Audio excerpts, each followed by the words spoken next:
तो देखिए अभी तक आप लोगों ने जो थर्मोडायनेमिक्स में प्रोसेस पढ़ रहे हैं ना, उन्हीं प्रोसेस को कायदे के साथ याद करने के लिए, कायदे के साथ समझने के लिए मैं टेबल लेके आया हूं। ये टेबल थोड़ा ध्यान से समझना, ये टेबल क्या है, बहुत कायदे के साथ देखिएगा।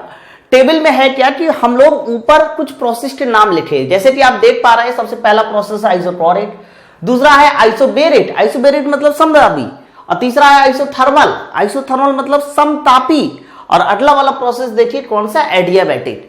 हालांकि ये थोड़ा बीच में गैप नहीं है, लेकिन जब आप लोग अपनी कॉपी में से बनाइएगा तो बीच में गैप देके जरूर बनाइएगा, मतलब आइसोक्लोरेट, फिर आइसोबेरेट, फिर आइसोथर्मल, और फिर आपका एडियाबैटिक है क्या। यहां पर इन चारों प्रोसेस की एनालिसिस, चारों प्रोसेस के फॉर्मूले याद करने के लिए मैं यहां पर कुछ पॉइंट लेके आया हूं। वो पॉइंट क्या क्या है, सबसे पहले तो मुझे रिलेशन पता होना चाहिए, रिलेशन मतलब संबंध, फिर आपका वर्क डन पता होना चाहिए, डेल्टा डब्ल्यू पता होना चाहिए, डेल्टा यू, डेल्टा यू मतलब change in internal energy, delta Q D heat, delta H enthalpy, delta S entropy, और सी मतलब विशिष्ट ऊष्मा, सी, ठीक है, स्पेसिफिक हीट।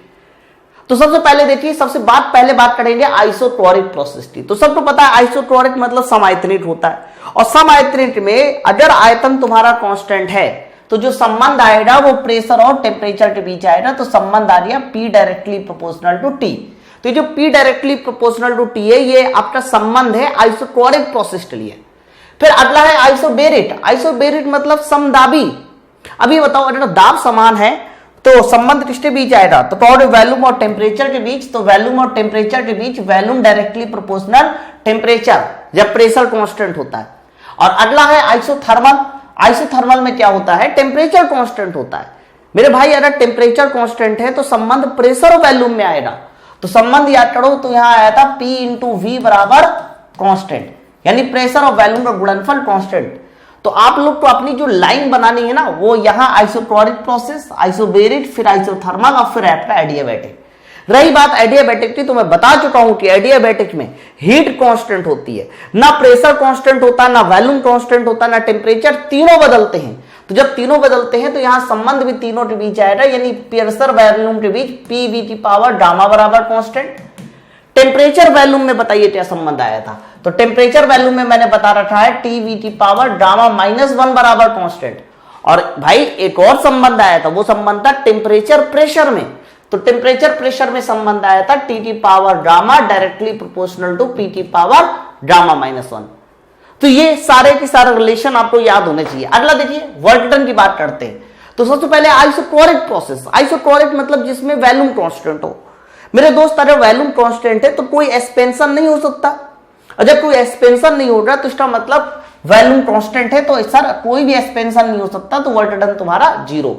तो आइसोक्लोरिक प्रोसेस में वर्क डन तुम्हारा 0 होता है। बात आइसोबेरेट की करते हैं। आइसोबेरेट में कांस्टेंट प्रेशर कांस्टेंट होता है, जिसकी वजह से वर्क डन का फॉर्मूला आया था P डेल्टा V। तो भाई प्रेशर कांस्टेंट है, तो जो वॉल्यूम में परिवर्तन होगा उसका मल्टीप्लाई करा दो, वर्क डन बन जाएगा, यानी P delta V work done हो जाएगा। उसके बाद अगला देखिए आइसोथर्मल। अब मैं बात आइसोथर्मल की हो रही यहां पर, आइसोथर्मल की।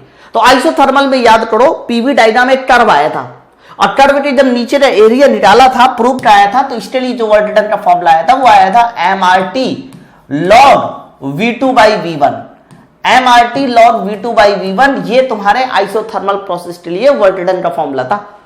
उसके बाद अगर बात करते हैं एडियाबैटिक प्रोसेस के लिए, तो एडियाबैटिक प्रोसेस के लिए याद करो वर्क डन था P1 V1 minus P2 V2 बटे गामा -1।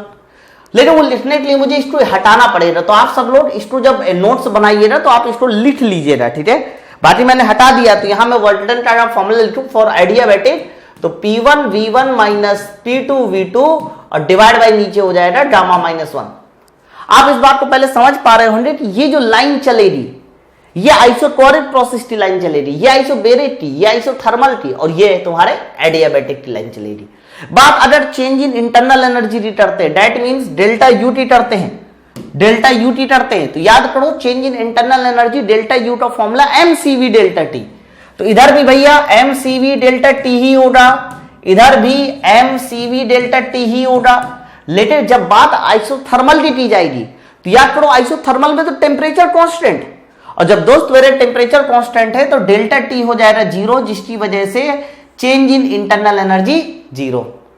बात यदि एडियाबैटिक प्रोसेस की करेंगे तो एडियाबैटिक प्रोसेस में अभी भी change in internal energy MCV delta T important point है। उसके बाद धीरे हीट की बात करते हैं तो मेरे दोस्त मेरे, अगर तुम्हें धीरे हीट चाहिए यानी डेल्टा क्यू चाहिए तो delta U plus delta W को जोड़ दो।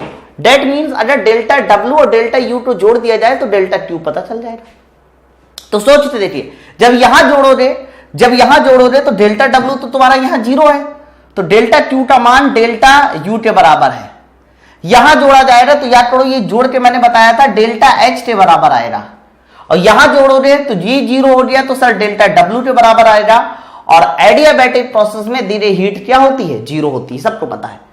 तो पता है इसको याद कैसे करना, यही लाइन सबसे ज्यादा पूछी जाती है। ध्यान रखना, जब भी कभी बात आइसोटोरिक प्रोसेस की करेंगे तो आइसोटोरिक प्रोसेस में धीरे हीट ध्यान दीजिएगा इंटरनल एनर्जी के बराबर होती है। आइसोबैरिक प्रोसेस में धीरे हीट एंथैल्पी के बराबर होती है, यानी आइसोबैरिक प्रोसेस में वर्क डन भी मिलता है और इंटरनल एनर्जी भी, अर्थात आंतरिक ऊर्जा भी बढ़ती है। आइसोथर्मल प्रोसेस में धीरे हीट वर्क डन के बराबर होती है, मतलब केवल कार्य हो रहा है, इंटरनल एनर्जी में कोई बढ़ोतरी नहीं। और एडियाबैटिक प्रोसेस में धीरे हीट क्या होती है? 0 होती है। बहुत सारे क्वेश्चन पूछे जाएंगे इसमें। बात यदि एंथैल्पी में परिवर्तन की करते हैं तो भाई एंथैल्पी में परिवर्तन एमसीपी डेल्टा टी,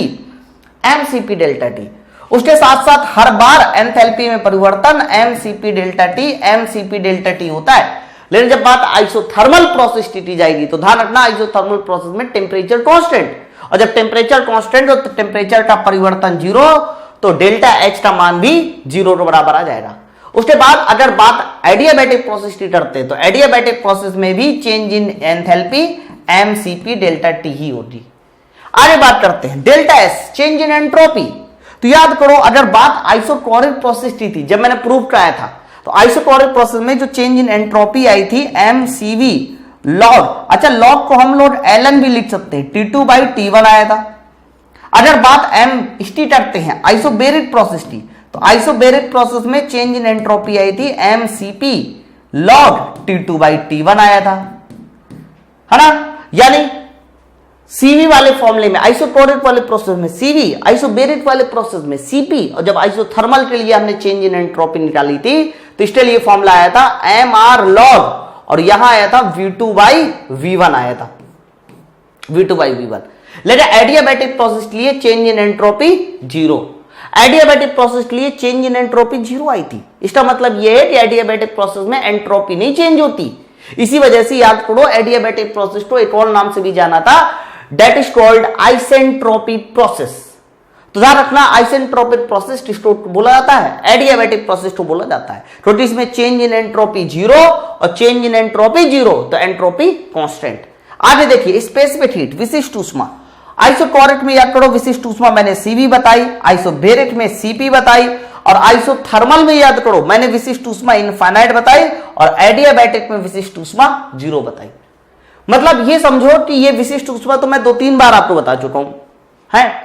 तो आप ये समझिए कि ये जो मैंने आपको टेबल बनाई है, ये टेबल अगर आपने 1-2 बार बना के याद कर लिया तो सारे के सारे फॉर्मूले A to Z याद हो जाएंगे। आपको जब टेबल बनानी है तो ध्यान रखना, ये लाइन के ऊपर आइसोबैरिक होना चाहिए, इस लाइन के ऊपर आइसोथर्मल होना चाहिए, वो थोड़ा सा इधर उधर हो रही लाइन है, तो ये चीज आपको ध्यान में रखनी है। तो वेरी वेरी इंपॉर्टेंट टेबल है। मैं एक बार फिर से देखिए याद करा दूं कुछ पॉइंट, बहुत सारे क्वेश्चन पूछे जाते हैं इसमें, मैं 2-4 आपसे पूछता हूं। पहला क्वेश्चन हो सकता है ये पूछ लिया जाए कि ऐसा कौन सा प्रोसेस है जिसमें धीरे हीट सिर्फ टेम्परेचर बढ़ाती है, सिर्फ गैस का टेम्परेचर बढ़ाती है, वॉल्यूम नहीं बढ़ाती। तो सिर्फ टेम्परेचर बढ़ाने वाला अर्थात धीरे हीट इंटरनल एनर्जी के बराबर होना चाहिए। तो धीरे हीट इंटरनल एनर्जी के किसमें बराबर है? आइसोटोरिक प्रोसेस में। आंसर होगा आइसोटोरिक। ये केवल और केवल एक ऐसी प्रोसेस होता है जिसमें धीरे हीट सिर्फ टेम्परेचर बढ़ाती है, क्योंकि यहां वॉल्यूम का जो एक्सपेंशन होगा वर्क डन वो 0 होगा। धीरे हीट वर्क डन भी बढ़ाए और इंटरनल एनर्जी भी बढ़ाए, यानी दोनों चीजें मिलनी चाहिए। सर प्रोसेस आइसोबैरिक होगा, धीरे हीट सिर्फ वर्क डन के बराबर हो, सिर्फ वर्क डन के, तो आइसोथर्मल होगा, क्योंकि इसमें इंटरनल एनर्जी का परिवर्तन 0 होता है। ऐसे ढेर सारे क्वेश्चन तुम्हारे भाई साहब इसी टेबल से बनते हैं, इसलिए वाली टेबल को एकदम रख लीजिएगा, वेरी वेरी इंपॉर्टेंट है। ठीक है, चलिए ठीक है, चलिए देखिए आज का टॉपिक हमारा क्या है। मैंने आपको पूरे थर्मोडायनेमिक प्रोसेस क्लियर करा दिए और थर्मोडायनेमिक प्रोसेस होने के बाद मैंने उसके बारे में जितना भी एनालिसिस था, एनालिसिस मतलब उसके जो फॉर्मूले बने थे, 5 थर्मोडायनेमिक प्रोसेस थे और हर एक थर्मोडायनेमिक प्रोसेस में मैंने आपको 7 फॉर्मूले बताए थे। कुल मिला के 35 फॉर्मूले थे। तो 35 फॉर्मूलों को याद करने के लिए मैंने आपको एक टेबल दी थी और उस टेबल को मैंने भर के भी बताया था और क्लियर कराया था कि आपको ये टेबल हर दूसरे तीसरे दिन भरते रहिए। उससे क्या होगा, जैसे ही आप ये टेबल 3, 4, 5 बार भरोगे तो आपको थर्मोडायनेमिक्स के कंप्लीट फॉर्मूले याद हो जाएंगे। तो फॉर्मूले के लिए तो वो टेबल पर्याप्त है, लेकिन अभी भी थर्मोडायनेमिक्स अगर आपको कंप्लीट करना है अपना, तो आपका जो कमांड है वो ग्राफ में सबसे ज्यादा मजबूत होना चाहिए। अगर आपका ग्राफिकल पोर्शन मजबूत नहीं है, कमजोर है, तो थर्मोडायनेमिक्स के क्वेश्चन आपसे छूट सकते हैं, है ना। तो ग्राफिकल पोर्शन को मजबूत करने के लिए ही मैं यहां पर ये टॉपिक लेके आया हूं। काफी यूनिक टॉपिक है ये। टॉपिक एक्चुअली में बस बनाया गया है आप लोगों के लिए ताकि इस बात को आप अच्छे समझ सके। क्या है ये टॉपिक? सबसे पहले देखिए, आइसोक्लोरेट हीटिंग, आइसोक्लोरेट कूलिंग नाम लिखा हुआ है। तो मैं एक काम करूंगा कि आइसोक्लोरेट हीटिंग और आइसोक्लोरेट कूलिंग का पीवी और टीएस और पीवी और टीएस आपको बना के दिखाऊंगा। मतलब यह है कि यहां जो पीवी टीएस बनाऊंगा वो आइसोक्लोरेट हीटिंग का होगा और यहां जो पीवी टीएस बनाऊंगा वो आइसोक्लोरेट कूलिंग का होगा। बिल्कुल सेम यही कॉन्सेप्ट मैं आइसोबेरिक के साथ भी करूंगा, सेम यही चीज मैं आइसोथर्मल के साथ भी करूंगा, सेम यही चीज मैं एडियाबैटिक के साथ भी करूंगा। और उसके बाद मेरा जो लास्ट टॉपिक आएगा, अच्छा पॉलीट्रोपिक का नहीं है, वैसे पॉलीट्रोपिक की मुझे जरूरत भी नहीं है क्योंकि पॉलीट्रोपिक एक्चुअली में तब डिफाइंड होता है जब मुझे एन का मान पता हो। तो ये 4 के लिए मैं ऐसा करने वाला हूं, ठीक है। तो चलिए फिर शुरुआत एक एक करके करते हैं। सबसे पहला देखिए क्या लिखा हुआ है, दोनों में वर्ड लिखा हुआ आइसोक्लोरेट। तो मैं आपको पहले ही बता चुका हूं कि आइसोक्लोरेट चाहे इधर वाला हो चाहे इधर वाला हो, दोनों में जो वैल्यूम होगा सर वो कांस्टेंट होगा। तो वैल्यूम मेरा कांस्टेंट होने वाला है। लेकिन इधर पीवी जो टीएस बनाना है वो मुझे बनाना है आइसोक्लोरेट हीटिंग का। तो भाई साहब आइसोक्लोरेट है, तो आइसोक्लोरेट है तो वैल्यूम मेरा कांस्टेंट है। तो वैल्यूम कांस्टेंट है तो जो लाइन आएगी वो वर्टिकल लाइन आएगी। और आइसोक्लोरेट हीटिंग लिखा हुआ है तो हीटिंग का मतलब ये होता है, भाई देखो वैल्यूम कांस्टेंट है तो pressure directly proportional to temperature. तो जब टेम्परेचर बढ़ेगा तो मानी बात है प्रेशर भी बढ़ेगा। तो इसी वजह से आइसोक्लोरेट हीटिंग का जो कर्व बनेगा वो 1 से 2 वर्टिकल लाइन बनेगा और जो एरो बनेगा वो मेरा ऊपर की ओर लगेगा। तो ये मेरा 1 से 2 आइसोक्लोरेट हीटिंग का कर्व आ गया। वो भी कौन सा कर्व? तो कहोगे पीवी डायग्राम है ये, क्लियर कीजिए। लेकिन अगर इसका मुझे पूछा जाता टीएस डायग्राम बनाइए, तो याद करिए आइसोक्लोरेट का मैंने टीएस डायग्राम जब बनाया था आपको तो बताया था कि आइसोक्लोरेट प्रोसेस में जब आप हीटिंग करते हो तो टेम्परेचर भी बढ़ता है और हीट भी बढ़ती है। तो हीट बढ़ने से हमारी एंट्रोपी बढ़ जाती है, तो मुझे टेम्परेचर भी बढ़ाना है, एंट्रोपी भी बढ़ाना है। इसी वजह से आइसोक्लोरेट हीटिंग का जो टीएस डायग्राम बना था वो इस तरह से कर्व आया था। आइसोक्लोरेट हीटिंग का टीएस डायग्राम ऐसा कर्व आया था जिसमें टेम्परेचर भी बढ़े और एंट्रोपी भी बढ़े। क्लियर कीजिए। तो ये मेरा 1 हो जाएगा, ये मेरा 2 हो जाएगा और इस पूरे उसमें वैल्यूम कांस्टेंट होगा और यहां पर भी मेरा वैल्यूम कांस्टेंट होगा। तो आइसोक्लोरेट हीटिंग का पीवी डायग्राम भी बनाया, आइसोक्लोरेट हीटिंग का मैंने टीएस डायग्राम भी बनाया। और हीटिंग का मतलब समझ रहा होगा टेम्परेचर बढ़ना, हीट देकर टेम्परेचर बढ़ना, जिसकी वजह से एंट्रोपी भी बढ़ती है। सवाल यह है कि अब मुझे आइसोक्लोरेट कूलिंग का बनाना है। तो ये बताइए अगर कूलिंग है तो कर्व बिल्कुल यही रहेंगे क्योंकि प्रोसेस आइसोक्लोरेट अभी भी है, लेकिन जो एरो लगे हुए हैं वो जस्ट उल्टे हो जाएंगे। तो मैं आइसोक्लोरेट यदि कूलिंग का बनाऊं तो अभी भी वर्टिकल लाइन खींचेगी, लेकिन जो एरो लगेगा वो नीचे की ओर हो जाएगा। अब नीचे की ओर किया है मैंने तो यहां मुझे 1 लिखना पड़ेगा, यहां 2 लिखना पड़ेगा। और यदि आइसोक्लोरेट कूलिंग का मैं टीएस डायग्राम बनाऊं तो कर्व अभी भी ऐसे रहेगा, लेकिन जो एरो लगेगा वो सर ऐसे हो जाएगा। तो ये मेरा आइसोक्लोरेट कूलिंग का टीएस डायग्राम बन गया 1 से 2। अब सवाल ये है कि सर ये कूलिंग है तो टेम्परेचर भी घटेगा और एंट्रोपी भी घटेगी, ये ध्यान रखना क्योंकि आप सबको पता है कि pressure directly proportional to temperature होता है। आइसोक्लोरेट कूलिंग है, कूलिंग मतलब हीट निकाल लेना, लेकिन प्रेशर कांस्टेंट रहना चाहिए, सॉरी वैल्यूम कांस्टेंट रहना चाहिए। तो जब वैल्यूम कांस्टेंट है और हीट आपने निकाल ली तो टेम्परेचर भी घटेगा और साथ साथ प्रेशर भी घटेगा। ठीक है, आगे बात सुनिए, यहां पर भी वॉल्यूम कांस्टेंट है। बोलिए, तो आइसोटोरिक हीटिंग में आपकी हीटिंग में हीट दी जाती है और आइसोटोरिक कूलिंग में हीट निकाली जाती है। ये बात आपको बस ध्यान रखनी है कि हीटिंग में सर हीट दिया जाता है और कूलिंग में हीट निकाली जाती है। तो मैंने आइसोटोरिक हीटिंग आइसोटोरिक कूलिंग के पीवी और टीएस डायग्राम बनाकर आपको क्लियर किया है कि इसका सर पीवी और टीएस डायग्राम कैसे आना चाहिए। ठीक है, चलिए इसी तरह से हम लोग आगे भी चर्चा करते हैं। नेक्स्ट टॉपिक मेरा आइसोबेरिक हीटिंग। अब आइसोबेरिक हीटिंग भी है और साथ साथ आइसोबेरिक कूलिंग भी है। चलिए, तो आइसोबेरिक कौन सा प्रोसेस होता है? सर आइसोबेरिक वो प्रोसेस होता है जिसमें मेरा प्रेशर कांस्टेंट है। जब प्रेशर कांस्टेंट होता है तब मेरा आइसोबेरिक प्रोसेस होता है। तो एक बात बताइए, अगर प्रेशर कांस्टेंट है तो मानी बात है वॉल्यूम डायरेक्टली प्रोपोर्शनल टू क्या आ जाएगा? टेम्परेचर। चूंकि हीटिंग है तो हीटिंग का मतलब होता है हीट देना, हीट देकर टेम्परेचर बढ़ाना। तो टेम्परेचर बढ़ेगा तो वॉल्यूम भी बढ़ेगा क्योंकि प्रेशर कांस्टेंट है। तो सर पूछा जाए कि सर बताइए इसका पीवी डायग्राम कैसे बनना चाहिए? तो पीवी, पहले पीवी है तो पीवी डायग्राम हमारी हॉरिजॉन्टल लाइन आएगी क्योंकि मुझे प्रेशर को कांस्टेंट करना है। यहां पी है और यहां वी है, यहां टी है, यहां एस है। ठीक है, तो लाइन हॉरिजॉन्टल आएगी। क्यों हॉरिजॉन्टल आएगी? क्योंकि मुझे प्रेशर को कांस्टेंट करना और प्रेशर वर्टिकल एक्सिस में। लेकिन सर देखिए अगर हीटिंग है तो टेम्परेचर बढ़ेगा, साथ साथ वॉल्यूम भी बढ़ेगा। तो वॉल्यूम को यदि बढ़ाना है तो आइसोबेरिक हीटिंग का जो पीवी डायग्राम बनना चाहिए, सॉरी, तो पीवी डायग्राम के लिए जो एरो लगना चाहिए वो वॉल्यूम का बढ़ता हुआ एरो लग जाएगा, यानी 8 से 2। बोले, और याद करिए जब मैंने इसके टीएस डायग्राम की बात की थी तो मैंने आपको कहा था कि आइसोबेरिक हीटिंग का या आइसोबेरिक प्रोसेस का टीएस डायग्राम वैसा ही आता है जैसे कि आइसोटोरिक का आता है, वैसे ही आता है जैसे कि आइसोटोरिक का आता है। और आइसोटोरिक का जो आपका टीएस डायग्राम आया था वो ऐसे ही आया था। क्या अंतर होता है वो अंतर आपको बाद में पता चलेगा जब आप लोग स्लोप के कॉन्सेप्ट को पढ़ोगे, है ना। तो जब आपको स्लोप का कॉन्सेप्ट पता चला जाएगा तो देखिए मैंने यहां पर जब पीवी टीएस डायग्राम बनाया था आइसोटोरिक प्रोसेस का तो हूबहू वैसे ही बनाया है। लेकिन जब आप स्लोप के कॉन्सेप्ट को पढ़ोगे तो इन दोनों में जो बारीक सा अंतर है वो अंतर आपको पता चल जाएगा। क्लियर है?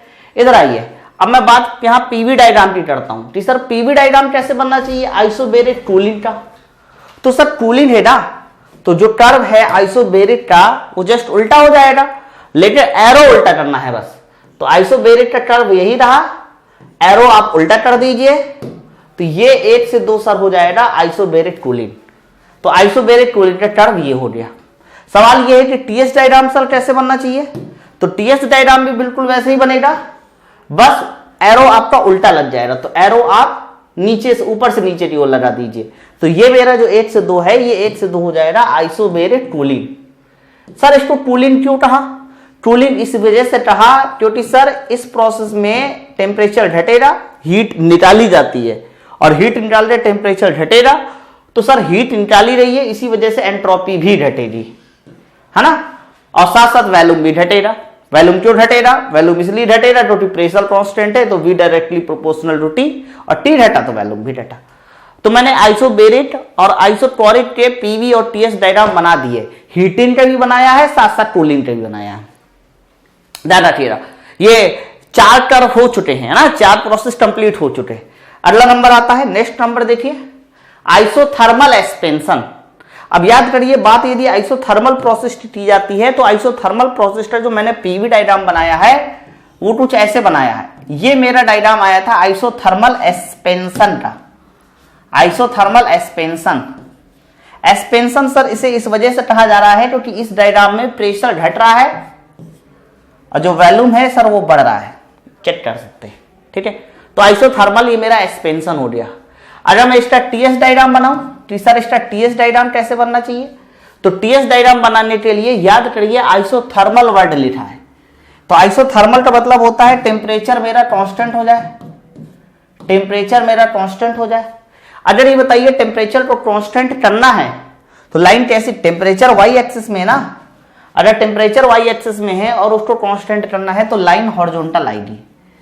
लेकिन सर आइसोथर्मल एक्सपेंशन है, एक्सपेंशन का मतलब होता है गैस एक्सपेंड हो रही है और स्पेंट उसी समय हो सकती है, स्पेंट उसी समय हो सकती है जब उसको आप उसको हीट दोगे। तो इसी वजह से आइसोथर्मल एक्सपेंशन में हमेशा जो एरो लगेगा वो आगे की ओर लगेगा। क्यों आगे की ओर लगा? क्योंकि आइसोथर्मल एक्सपेंशन में हीट दी जाती है और हीट दी जाएगी तो एंट्रोपी भी बढ़ेगी। तो ध्यान रखिएगा, आइसोथर्मल एक्सपेंशन में हीट देकर ही एंट्रोपी बढ़ाते, तभी तो हमें वर्क डन वहां मिलेगा, है ना। अच्छा, P और V में अगर रिलेशन पूछा जाए कि P और V में क्या रिलेशन होता है, तो PV बराबर कांस्टेंट, ये आइसोथर्मल की प्रॉपर्टी होती है। आ रही है PV डायग्राम, TS डायग्राम मुझे फिर से बनाना है, परंतु आइसोथर्मल कॉम्प्रेशन का बनाना है। तो यदि मैं कॉम्प्रेशन का बनाऊं PV डायग्राम, तो मैं कह सकता हूं कि डायग्राम तो सर वैसे ही रहेगा, बस जो आपका एरो है वो उल्टा हो जाएगा, बस आपका जो एरो है वो उल्टा हो जाएगा। तो ये आइसोथर्मल कॉम्प्रेशन का हो जाता है ना। और यदि मैं इसका TS डायग्राम बनाऊं, तो TS डायग्राम अभी भी हॉरिजॉन्टल लाइन, क्योंकि टेम्परेचर कांस्टेंट करना है, ये टेम्परेचर है और ये एंट्रोपी है। तो यदि मुझे टेम्परेचर कांस्टेंट करना है तो लाइन तो हॉरिजॉन्टल खींचनी पड़ेगी, क्योंकि टेम्परेचर वाई एक्सिस में है। लेकिन कॉम्प्रेशन होने की वजह से इसका जो एरो लगेगा सर वो ऐसे लग जाएगा, ये आइसोथर्मल कॉम्प्रेशन हो गया। ठीक है, इन चारों प्रोसेस में टेम्परेचर तो कांस्टेंट है, परंतु ये दोनों टर्म आइसोथर्मल एक्सपेंशन के हैं, जबकि ये दोनों जो टर्म है वो आइसोथर्मल कॉम्प्रेशन के हैं। आपको ये बात समझ में आनी चाहिए। बोलिए भाई, बात सबको क्लियर हो रही ना? सभी में यहां पर भी टेम्परेचर कांस्टेंट है,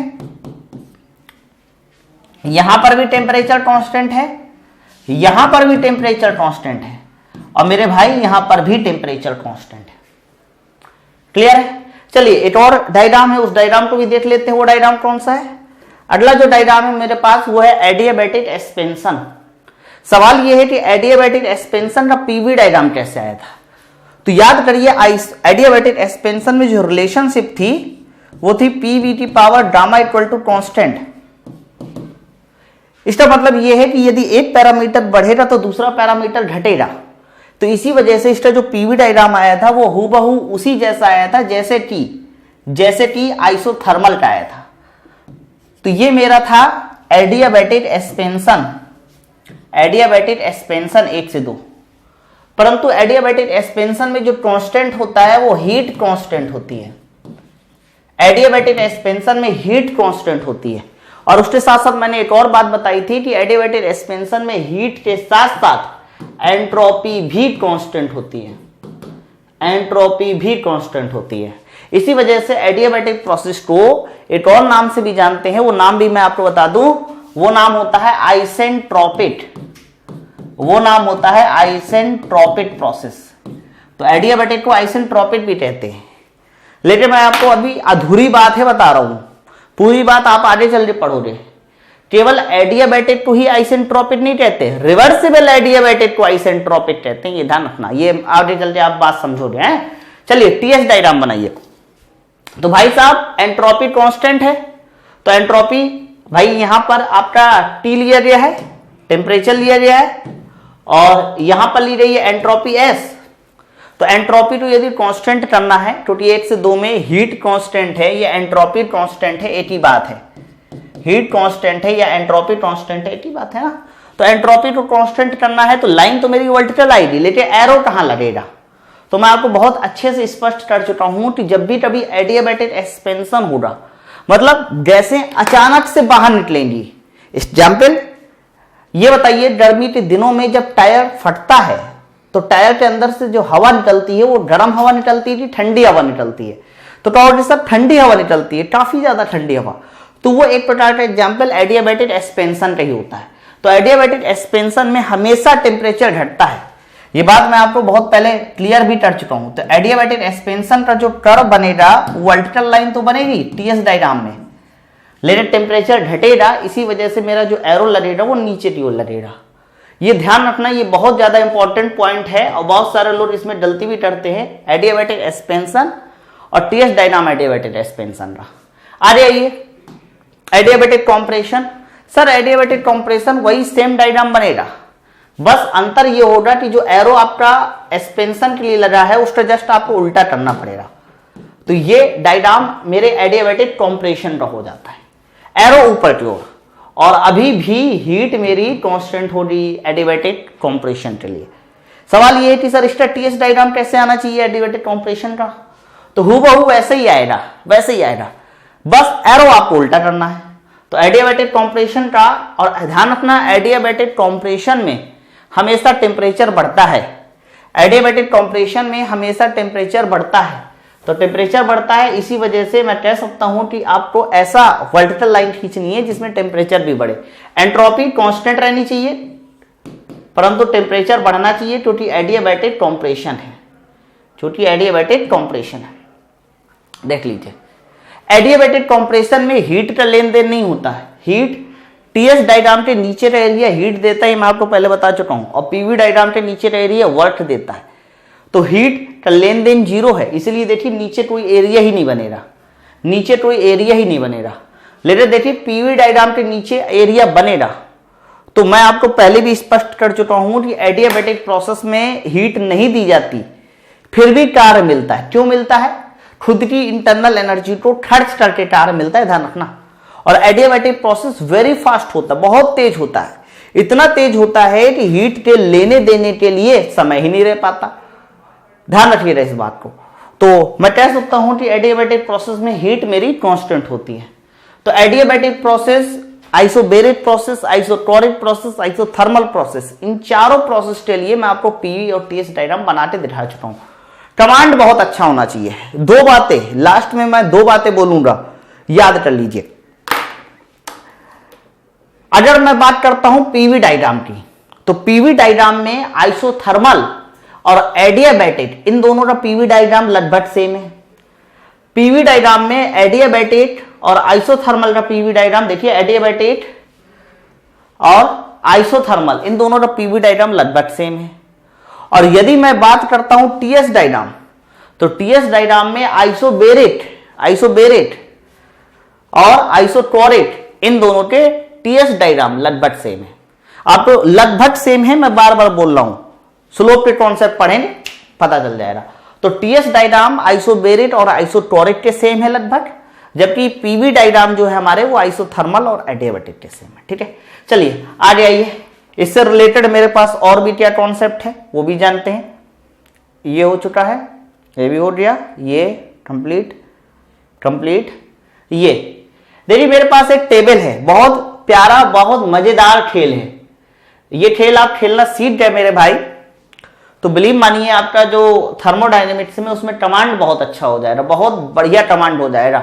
आप सोच भी नहीं पाओगे इतना बढ़िया कमांड हो जाएगा। मैं बताता हूं खेल के नियम, आपको समझाता हूं। खेल क्या है? खेल ये है कि यहां पर मैंने कुछ प्रोसेस के नाम लिखे हैं। ये वही प्रोसेस है जो मैंने अभी अभी जस्ट आपको से डिस्कस किए हैं। 1 2 3 4 5 6 7 8, टोटल 8 प्रोसेस है। 8 प्रोसेस कैसे?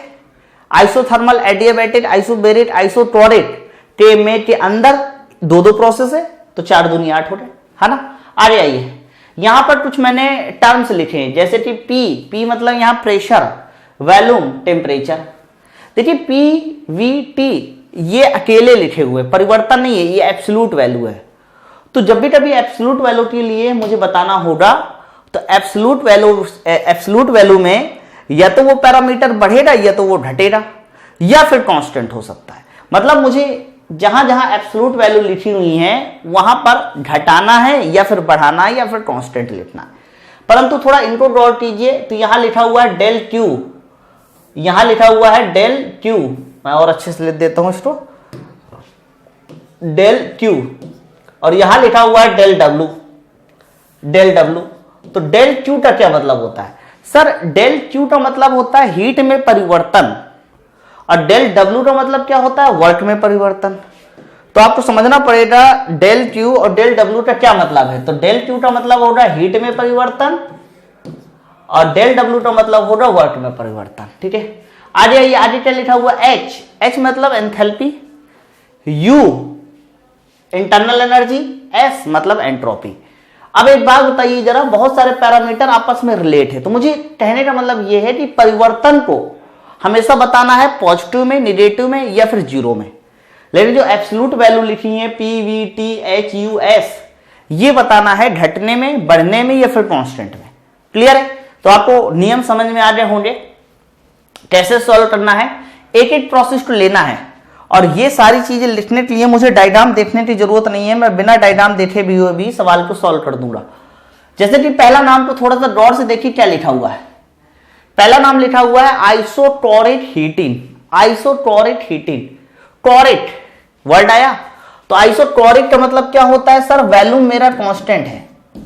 आइसोटोरिक का मतलब होता है वैल्यूम कांस्टेंट है, प्रोसेस के नाम से ही पता चल रहा है ना। तो वैल्यूम कांस्टेंट है तो वैल्यूम के नीचे सी लिख दीजिए, सर वैल्यूम कांस्टेंट है। आइसोटोरिक है, वैल्यूम कांस्टेंट है। हीटिंग, हीटिंग का मतलब होता है हीट देकर टेम्परेचर बढ़ाना, तो टेम्परेचर बढ़ेगा। और हीट दी जाएगी, हीट दी जाएगी, इसलिए डेल क्यू, ये आपका डेल क्यू पॉजिटिव हो जाएगा। हीट दी जाएगी, इसी वजह से आपका जो डेल क्यू है वो पॉजिटिव हो जाएगा। क्लियर है? आगे बात सुनिए सर, टेम्परेचर, भाई वैल्यूम कांस्टेंट है और टेम्परेचर बढ़ रहा है तो प्रेशर भी बढ़ेगा। क्यों? क्योंकि जब वैल्यूम कांस्टेंट होता है तो P directly proportional to T आ जाता है।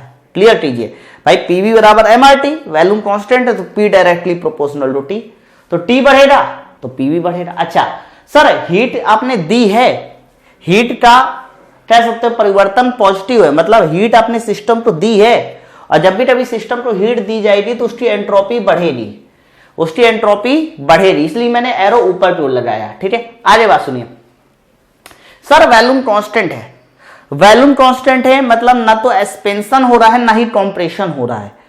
तो जब ना एक्सपेंशन हो रहा है ना कॉम्प्रेशन हो रहा है तो जो वर्क डन होगा सर, डेल डब्ल्यू यानी वर्क में परिवर्तन जो होगा सर वो जीरो हो जाएगा। कोई वर्क में कोई परिवर्तन नहीं हो रहा, आपको वर्क नहीं मिलेगा, वर्क में परिवर्तन जीरो। आगे आइए सर, एंथैल्पी है, इंटरनल एनर्जी है। एंथैल्पी और इंटरनल एनर्जी, आइडियल गैस की एंथैल्पी और आइडियल गैस की इंटरनल एनर्जी टेम्परेचर पर डिपेंड करती है। किस पर? टेम्परेचर पे।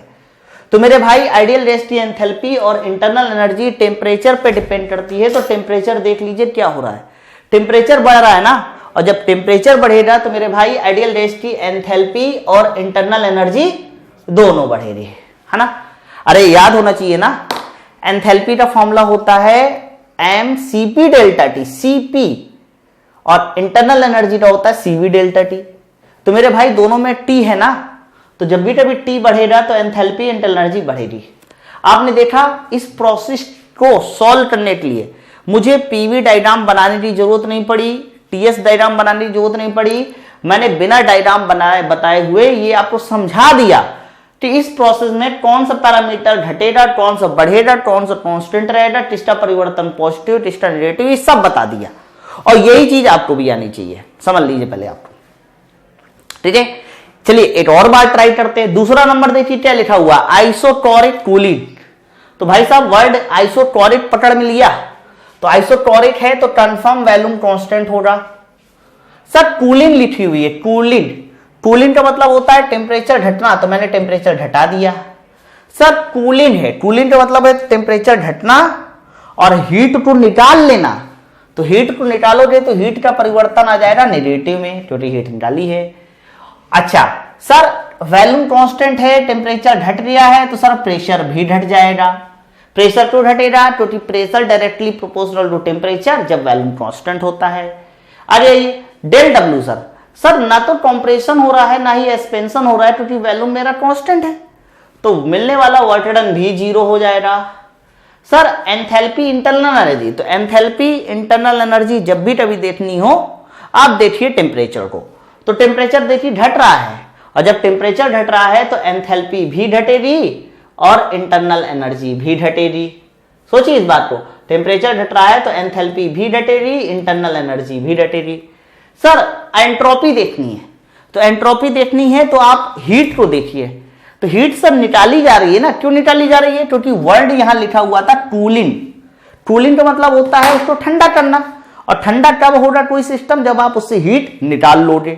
तो भाई साहब जब हीट निकाल ली आपने, नेगेटिव उसका परिवर्तन, तो एंट्रोपी घट जाएगी। चलिए तो देखिए दूसरा वाला भी मैंने आपको बहुत अच्छे से बता दिया। आपने एक बात नहीं गौर की, आइसोबैरेट हीटिंग और आइसोबैरेट कूलिंग में जो टर्म आए हैं ना वो सब आपस में उल्टे हैं। यहां बढ़ना है तो यहां घटना है, यहां बढ़ना है यहां घटना है, यहां पॉजिटिव तो यहां नेगेटिव है, यहां जीरो है तो वो जीरो और कांस्टेंट तो वही रहेंगे। यहां बढ़ना यहां घटना, बढ़ना घटना बढ़ना घटना। चलिए चाहो तो ऐसे ही आप सब कुछ ये पूरा भर सकते हो। चलिए फिर एक और भर लेते हैं। अगला लिखा हुआ है, थोड़ा यहां मिस्टेक हो रही है लिखने में, आप सही कर लेना। यहां पर ये जो वर्ड लिखा है आइसोक्लोरेट, तो यहां आइसोक्लोरेट ना होके आइसोबेरेट होगा, तो मैं इसको सही भी कर देता हूं। यहां आप सही कर लेना, आइसोबेरेट होना चाहिए था, है ना। तो अगला लिखा हुआ है आइसोबेरेट हीटिंग। तो भाई साहब अगर आइसोबेरेट हीटिंग है तो आइसोबेरेट का मतलब हो गया प्रेशर कांस्टेंट, आइसोबेरेट का मतलब हो गया प्रेशर कांस्टेंट, और चूंकि हीटिंग है तो टेम्परेचर बढ़ेगा। हीटिंग हीटिंग हीटिंग हीट दी जाएगी तो हीट का परिवर्तन पॉजिटिव, और मेरे भाई प्रेशर कांस्टेंट है, टेम्परेचर बढ़ रहा है क्योंकि हीटिंग है तो वॉल्यूम भी बढ़ेगा। क्योंकि जब भी कभी प्रेशर कांस्टेंट होता है तो volume directly proportional to T होता है, वॉल्यूम टी बढ़ा वॉल्यूम बढ़ा। अच्छा हीट का परिवर्तन पॉजिटिव है क्योंकि हीटिंग है तो ट्रांसफॉर्म एंट्रोपी भी बढ़ेगी। सर वॉल्यूम बढ़ रहा है ना, वॉल्यूम बढ़ रहा है यानी एक्सपेंशन हो रहा है, और जब भी कभी एक्सपेंशन होगा तो वर्क डन मुझे मिलेगा, वर्क डन मुझे मिलेगा, और वर्क डन मिलेगा तो डेल डब्ल्यू मेरा पॉजिटिव होगा, वर्क डन मिलेगा तो मुझे डेल डब्ल्यू जो होगा वो पॉजिटिव होगा। ठीक है, आगे आइए। सर मुझे एंथैल्पी इंटरनल एनर्जी देखनी है, तो जब भी कभी मुझे एंथैल्पी और इंटरनल एनर्जी देखनी होगी मैं तुरंत देखूंगा टेम्परेचर को। तो टेम्परेचर देखिए बढ़ रहा है, तो टेम्परेचर यदि इस प्रोसेस में बढ़ रहा है तो एंथैल्पी भी बढ़ेगी, इंटरनल एनर्जी भी बढ़ेगी। ठीक है, अगला क्या लिखा हुआ है? सर अगला लिखा हुआ है आइसोबेरिक कूलिंग। तो भाई साहब हीटिंग का आप बना चुके हो, कूलिंग का बनाना है आइसोबेरिक में, तो जैसे इसका उल्टा कर दो ना। उल्टा मतलब जो कांस्टेंट है वो कांस्टेंट रहेगा, जो बढ़ रहा था वो घट जाएगा, जो बढ़ रहा था घट जाएगा, जो पॉजिटिव था वो नेगेटिव हो जाएगा, जो पॉजिटिव था वो नेगेटिव हो जाएगा, जो बढ़ रहा था वो घट जाएगा, जो बढ़ रहा था वो घट जाएगा। उल्टा कर दिया जस्ट, वही चीज मैंने अभी आपको जस्ट क्लियर किया। अरे ये अगला कौन सा है? सर अगला है आइसोथर्मल एक्सपेंशन। वर्ड से हमेशा पकड़ा कीजिए, आइसोथर्मल। तो आइसोथर्मल का क्या मतलब होता है? सर आइसोथर्मल का मतलब होता है टेम्परेचर कांस्टेंट। तो मेरे भाई अगर टेम्परेचर मेरा कांस्टेंट है तो टेम्परेचर को तुरंत कांस्टेंट करो। वर्ड आगे क्या लिखा हुआ है? एक्सपेंशन लिखा है ना। तो एक्सपेंशन, एक्सपेंशन मतलब प्रेशर का घटना, वॉल्यूम का बढ़ना। एक्सपेंशन क्या होता है? वॉल्यूम बढ़ना, प्रेशर घटना। तो मेरे भाई अगर प्रेशर बढ़ेगा, सॉरी प्रेशर घटेगा, वॉल्यूम बढ़ेगा, तभी तो मेरा एक्सपेंशन कहलाएगा ना। तो वॉल्यूम बढ़ा प्रेशर घटा, जबकि टेम्परेचर कांस्टेंट है। अच्छा सर टेम्परेचर कांस्टेंट है, बहुत ध्यान सुनना, टेम्परेचर कांस्टेंट है तो internal energy enthalpy automatic constant हो गई। सर वॉल्यूम बढ़ा है, वॉल्यूम बढ़ा है, एक्सपेंशन है, वॉल्यूम बढ़ा है, तो वॉल्यूम बढ़ा है तो कंफर्म डेल डब्ल्यू तुम्हारा पॉजिटिव होगा। एक्सपेंशन में मुझे वर्क डन मिलता है इसलिए डेल डब्ल्यू मेरा पॉजिटिव होगा। अच्छा डेल क्यू क्या होगा सर? सर एक्सपेंशन है ना, आइसोथर्मल एक्सपेंशन है ना। तो भाई साहब किसी गैस को आप एक्सपेंड कराना चाहते हो, उसको फैलाना चाहते हो, तो कोई भी गैस तभी फैलेगी ना जब आप उसको हीट दोगे। एक्सपेंशन तो बिना हीट दिए एक्सपेंशन नहीं हो सकता, इसी वजह से हीट मेरी कह सकते हो पॉजिटिव होगी, ऐसा सोचना पड़ेगा आपको। सर हीट देगी, हीट देनी पड़ेगी तभी एक्सपेंशन होगा आइसोथर्मल में। तो हीट दे गई एक्सपेंशन के लिए, तुम्हारी बात है हीट दी गई तो एंट्रोपी भी बढ़ जाएगी, एंट्रोपी भी बढ़ जाएगी। तो ये पांचवा जो है वो मेरा आइसोथर्मल एक्सपेंशन का कंप्लीट आरेख आ गया। लेकिन अगला मुझे बनाना है आइसोथर्मल कॉम्प्रेशन का। तो भाई साहब आइसोथर्मल जो कॉम्प्रेशन होगा वो इसका जस्ट उल्टा हो जाएगा ना, इसका जस्ट उल्टा हो जाएगा ना। तो आइसोथर्मल कॉम्प्रेशन का जस्ट आप उल्टा कर दीजिए। उल्टा मतलब जो घट रहा था उसको बढ़ा दीजिए, जो बढ़ रहा था उसको घटा दीजिए, जो कांस्टेंट था वो कांस्टेंट, जो पॉजिटिव था वो नेगेटिव कीजिए, जो पॉजिटिव था वो नेगेटिव कीजिए, जो कांस्टेंट था वो कांस्टेंट रहेगा, जो बढ़ रहा था वो घटा दीजिए। तो ये जो दूसरी वाली लाइन मिली थी, छठवीं वाली लाइन, ये मेरी आइसोथर्मल एक्सपेंशन हो जाएगा। बोलिए भाई बात समझिए ना। ये सब चीजें आपको अपनी तरफ से प्रैक्टिस भी करनी पड़ेगी। मैं आपको पहले से क्लियर कर दूं, ये मत सोचिए कि आप लोग एक बार इसको भर लिया तो आपका काम खत्म हो गया, बिल्कुल भी नहीं। मैंने आपको भर के दिखाया, लेकिन इस चीज की आप एक बार कॉपी में बना लीजिए यही पूरा सीक्वेंस, और कम से कम 4-5 बार भरिए। जब आप 4-5 बार इसको भरेंगे तो ऑटोमेटिक आप समझ जाएंगे कि हाँ मुझे करना क्या है। बस समझे ना। अगला 7वां और 8वां कोशिश कीजिए भरने की। देखिए अब 7वें में नाम क्या लिखा है, 7वें में नाम लिखा है एडियाबैटिक। एडियाबैटिक तो भाई साहब एडियाबैटिक का मतलब ये है कि हीट मेरी कांस्टेंट है, लेकिन मुझे यहां हीट का परिवर्तन बताना है ना, हीट का परिवर्तन बताना है ना। तो हीट का परिवर्तन कितना हो जाएगा, 0, तभी तो आप प्रोसेस कहोगे एडियाबैटिक है। हीट का परिवर्तन हो जाएगा सर 0, तभी आपका प्रोसेस एडियाबैटिक कहलाएगा। अच्छा एक्सपेंशन है सर, एक्सपेंशन तो एक्सपेंशन का मतलब होता है प्रेशर घटना वॉल्यूम बढ़ना। एक्सपेंशन का मतलब होता है प्रेशर घटना वॉल्यूम बढ़ना, देख लीजिए। और जब भी कभी एडियाबैटिक एक्सपेंशन होगा तो तुरंत आपको याद रखना है गुब्बारे वाला एग्जाम्पल। अरे बचपन में याद है जब आप गुब्बारे में हवा भरते थे और बहुत ज्यादा गर्मी हुआ करती थी, उसी गुब्बारे को छोड़कर वही हवा जो आपने डंडी संधी हवा, मोटी डंडी संधी हवा गुब्बारे में भरी उसको अपने ऊपर लिया करते थे, फिर वो आपने देखा होगा ठंडी हो जाया करती थी। वो ठंडी इसी वजह से होती थी क्योंकि वो प्रोसेस होता है मेरा एडियाबैटिक एक्सपेंशन। तो एडियाबैटिक एक्सपेंशन में हमेशा जो है वो आपका टेम्परेचर घटता है, ये ध्यान रखना। तो एडियाबैटिक बताया भी तक क्यों, एडियाबैटिक एक्सपेंशन में टेम्परेचर घटा, ठीक है सर। एक्सपेंशन है ना, एक्सपेंशन वॉल्यूम बढ़ा, तो वॉल्यूम बढ़ा तो डेल डब्ल्यू मेरा पॉजिटिव होगा, डेल डब्ल्यू पॉजिटिव। अच्छा सर टेम्परेचर घटा है, तो जब टेम्परेचर घटा है तो एंथैल्पी भी घट जाएगी, इंटरनल एनर्जी भी घट जाएगी, है ना। अच्छा सर हीट का परिवर्तन 0 है, हीट आपने नहीं दी न निकाली, तो मानी बात है जो एंट्रोपी है एस लास्ट वाला टर्म, एंट्रोपी मेरी कैसे हो जाएगी, कांस्टेंट। Sir entropy constant. चलिए अगला वाला टर्म देखिए एडियाबैटिक कंप्रेशन। तो एडियाबैटिक एक्सपेंशन का ये बन गया, कंप्रेशन का मुझे पूछा जा रहा है तो कंप्रेशन का इसका जस्ट उल्टा कर दीजिए। मतलब जो चीज घटी थी आप उसको बढ़ा दीजिए, जो चीज बढ़ी थी उसको घटा दीजिए, जो चीज घटी थी उसको बढ़ा दीजिए, जो 0 था वो 0 रहेगा, जो पॉजिटिव था वो नेगेटिव कर दीजिए, जो नीचे है उसे ऊपर कर दीजिए, जो नीचे है उसे ऊपर कर दीजिए, लेकिन जो कांस्टेंट है वो कांस्टेंट रहेगा। तो ये मैंने पूरे के पूरे 8 प्रोसेस जो बन सकते हैं बेसिक थर्मोडायनेमिक प्रोसेस की मदद से, 8 प्रोसेस एक्सपेंशन, कंप्रेशन, लेटन, हीटिंग, कूलिंग, लेटर, वो सारे के सारे 8 प्रोसेस की जो एनालिसिस है कि किसमें कौन सी चीज बढ़ती है, कौन सी चीज घटती है, किसमें पॉजिटिव परिवर्तन मिलता है, किसमें नेगेटिव परिवर्तन मिलता है, वो सारी बातें मैंने आपको बता दी। थोड़ा समझ नहीं पा रहे हैं आप इस टेबल का महत्व क्या है, महत्व मैं आपको बताता हूं। 1 2 3 4 5 6 7 8, 8 तो ये हो गए और 8 ही मेरे पास प्रोसेस है, तो 8 इंटू 8, तो 8 गुणे जो 8 हो जाएगा आपके पास वो 64 हो गया। आपने इस टेबल की मदद से कितने फॉर्मूले याद कर लिए, 64 फॉर्मूले याद कर लिए, ये ध्यान रखिए। तो मेरे भाई आपको ये टेबल एक बार में नहीं बनाना आएगी, आप लोग बिल्कुल ठीक इसी तरह से जो शुरुआत में मैंने आपको दिखाया था, बिल्कुल ठीक इसी तरह से आप बना लीजिए। ये स्पेस छोड़ दीजिएगा और इस स्पेस को कम से कम 4-5 बार भरिए। जब आप 4-5 बार इस स्पेस को भरना सीख जाएंगे और एकदम एक्यूरेट भरेंगे तो समझिएगा कि आपको ये टेबल भरना आ गई। और बिलीव मानिए अगर आपने 4-5 बार भर लिया तो इससे जो 64 क्वेश्चन पूछे जा सकते हैं ना, उसमें से कोई भी क्वेश्चन आपसे पूछा जाएगा वो आप बहुत आराम से बता दोगे, 1% की गलती नहीं होगी, ठीक है। तो मैंने कोशिश की है कि डायग्राम में आपकी पकड़ मजबूत हो, क्योंकि बिना डायग्राम के थर्मोडायनेमिक्स अधूरा है।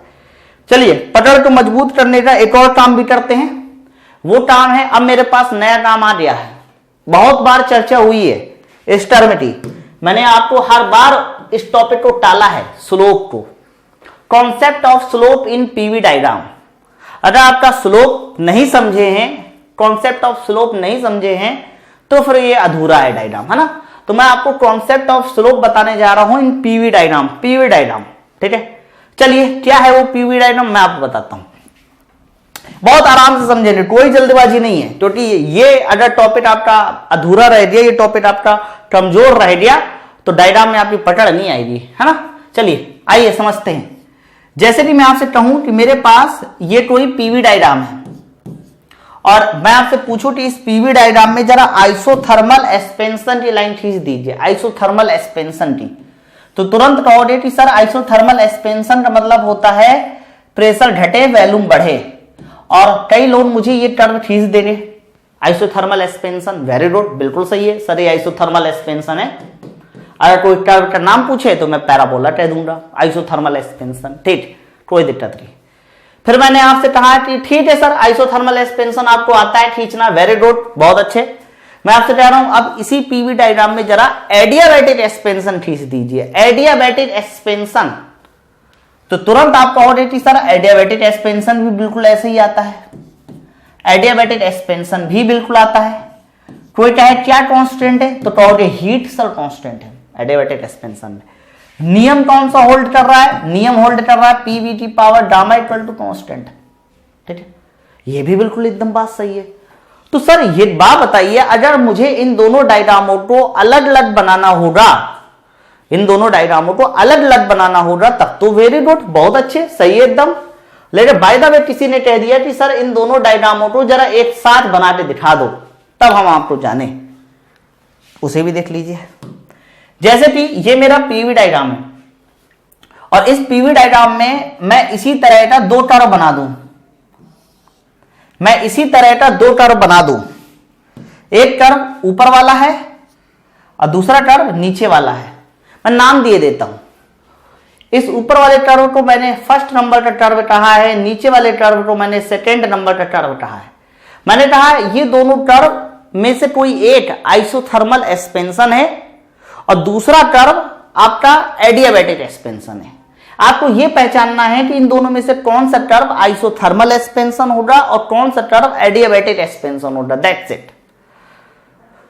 अब थोड़ी दिक्कत आ गई, अब आपको यदि स्लोप नहीं पता तो फिर दिक्कत है ना। पहले मैं स्लोप का हिंदी में मतलब बताऊं। स्लोप का हिंदी मतलब होता है ढाल, ढाल, पता है ना सही सबको।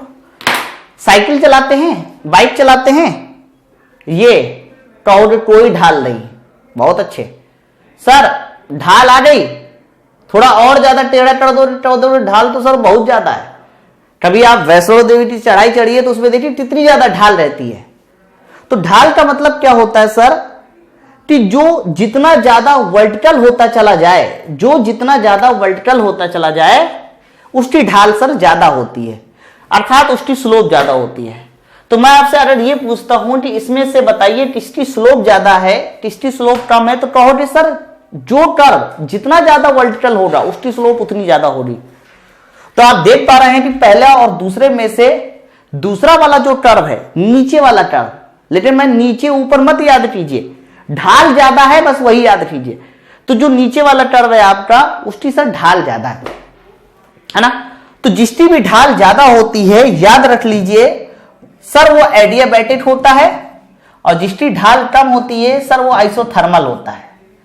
तो हमेशा ढाल ज्यादा वाला जो कर्व होता है वो एडियाबैटिक होता है, ढाल कम वाला कर्व आइसोथर्मल होता है। ये बात मैं प्रूव भी करूंगा। अच्छा, जिन लोगों को अभी ये नहीं समझ में आया सर कि सर ढाल कैसे पता चले ज्यादा है कम है, वैसे देखते तो बताया जा सकता है ये नीचे वाला कर्व ज्यादा वर्टिकल है। अच्छा, फिर भी बच्चों को नहीं समझ में आता तो कोई दिक्कत नहीं, बहुत सारे तरीके हैं हमारे पास समझाने के। आपको नहीं समझ में आ रहा कि इन दोनों कर्व में से किस कर्व की ढाल सर ज्यादा है, कोई दिक्कत नहीं, कोई भी दिक्कत नहीं। एक काम किया करिए, नहीं पता चल रहा किसकी ढाल ज्यादा है तो आप इन दोनों कर्व में खुद को बैठाल दीजिए, आप इन दोनों कर्व में खुद को बैठाल दीजिए। जब आप इन दोनों कर्व में बारी बारी बैठेंगे और बारी बारी बैठेंगे तो नीचे खिसकते हुए आएंगे। तो जिस कर्व में आप बहुत तेज नीचे खिसकते हुए आ जाए, बहुत तेज, समझ जाना उसकी ढाल ज्यादा है, बस सीधी सी बात है। अब आप सोचिए कि ऊपर वाला कर्व और नीचे वाले कर्व में यदि आपको बैठाल दिया जाए और आपसे पूछा जाए कि बताइए इसमें से किसमें आप बहुत तेज नीचे आ जाओगे, तो पता चल जाएगा ना। तो आप कह दोगे सर नीचे वाले कर्व में आप बहुत तेज नीचे आ जाओगे, तो उसकी सर ढाल ज्यादा है।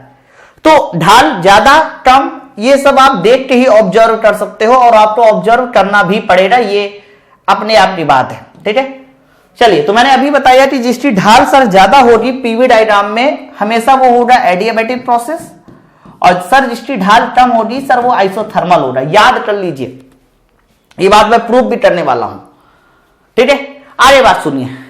जैसे कि मैं आपसे पूछूं कि सर इन दोनों कर्व की जो ढाल है सर वो पॉजिटिव है कि निगेटिव है, इन दोनों कर्व की ढाल पॉजिटिव है कि निगेटिव, वो भी सुनिए।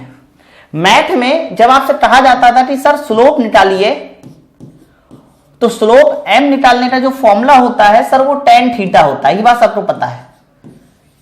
स्लोप m निकालने का फॉर्मूला tan थीटा होता है। ठीक है, मैंने आपसे क्वेश्चन ये पूछा था कि इस कर्व की जो ढाल है सर वो पॉजिटिव है कि निगेटिव है, मेरा क्वेश्चन ये था। याद करिए जब आप इंटर में मैथ पढ़ते थे, कोऑर्डिनेट ज्योमेट्री पढ़ते थे, तो y एक्सिस और x एक्सिस के बीच लाइन खींचा करते थे। तो जैसे कि मैं ये लाइन खींचूं तो कहोगे सर ये एंगल यहां से बना रहा है न्यून कोण थीटा, न्यून कोण, और जब भी कभी थीटा न्यून कोण होता है तो tan थीटा पॉजिटिव होता है, उस समय जो स्लोप आएगी सर वो पॉजिटिव आएगी। बिल्कुल सही, वेरी गुड। लेकिन मैं एक अदर कर्व खींचू, एक दूसरा कर्व खींचू कुछ ऐसा, ये कर्व खींचू, तो मैं कह सकता हूं कि सर ये ब्लू वाली line plus horizontal x axis के साथ अधिक कोण बना रही है, और जब भी कभी थीटा अधिक कोण होता है उस समय जो m होता है सर नेगेटिव होता है। तो सीधी सी बात यह है कि खींची गई टेंजेंट प्लस एक्स एक्सिस के साथ यदि न्यून कोण बनाएगी तो स्लोप पॉजिटिव होगा, और खींची गई यदि टेंजेंट प्लस एक्स एक्सिस के साथ अधिक कोण बनाएगी तो स्लोप मेरी नेगेटिव होगी। बस सीधी सी बात है। अब मैं आपसे पूछा था ये क्वेश्चन कि बताइए सर इसकी स्लोप कैसी है, तो आप इन दोनों टर्म में टेंजेंट खींचिए ना, आप इन दोनों टर्म में टेंजेंट खींचिए। तो मेरे भाई मैं टेंजेंट खींच के दिखाता हूं, थोड़ा सा ध्यान देना पड़ेगा आपको, मैं टेंजेंट खींच के दिखाता हूं। जैसे कि मैं इस पॉइंट पे टेंजेंट खींचा, ये देखिए टेंजेंट खींचा, तो ये टेंजेंट थोड़ा ध्यान से देखिए, इसमें खींचते चाहे इसमें खींचते, ये टेंजेंट थोड़ा सा ध्यान से देखिए, यहां से अधिक कोण बना रही है ना, तो यहां से यदि अधिक कोण बना रही है तो मैं ऐसा कह सकता हूं कि अधिक कोण बनने की वजह से ही ये जो दोनों की स्लोप होगी सर वो नेगेटिव होगी। तो पीवी डायग्राम में आइसोथर्मल और एडियाबैटिक की जो स्लोप होती है सर वो नेगेटिव होती है ना। नेगेटिव प्रूफ भी करनी है तो मैं अभी 2 मिनट में इसको प्रूफ भी कर रहा हूं, तो ये मैं कर्व हटा देता हूं अभी फिलहाल के लिए। ठीक है, चलिए, जो क्वेश्चन पूछे जा सकते थे वो मैंने क्वेश्चन को आपको बता दिया, लेकिन इस क्वेश्चन की पूरी एनालिसिस करना मेरे पास अभी बाकी है। क्या है वो एनालिसिस, समझिएगा बात को। मैं स्लोप निकालने वाला हूं, तो स्लोप फॉर एडियाबैटिक प्रोसेस, मतलब मैं पहले स्लोप निकालूंगा किसकी, एडियाबैटिक प्रोसेस की। चलिए ध्यान दीजिए स्लोप कैसे निकाली जाती है। एक बात बताइए, जैसे कि आप लोगों को कर्व खींचा जाए y एक्सिस और x एक्सिस के बीच, ये रहा y एक्सिस, ये x एक्सिस, ये इंटर का टॉपिक है। पूछा जाए कि बताओ जरा स्लोप क्या होगी, तो स्लोप जब भी कभी आपको m निकालना होता है तो आप तुरंत निकालते हैं tan थीटा, और tan थीटा निकालने का जो फॉर्मूला होता है वो होता है dy बटे dx। tan थीटा निकालने का फॉर्मूला होता है dy बटे dx, y और बटे x। तो मेरे भाई मुझे तो यहां y एक्सिस और x एक्सिस नहीं है, मेरी यहां तो देखिए y एक्सिस में लिया गया है p को और x एक्सिस में लिया गया है v को। तो जब भी कभी मुझे पीवी डायग्राम में पूछा जाएगा स्लोप क्या है, मुझसे पूछा जाएगा इस पीवी डायग्राम की स्लोप क्या है, तो मैं तुरंत जो निकालूंगा वो dp बटे dv निकालूंगा।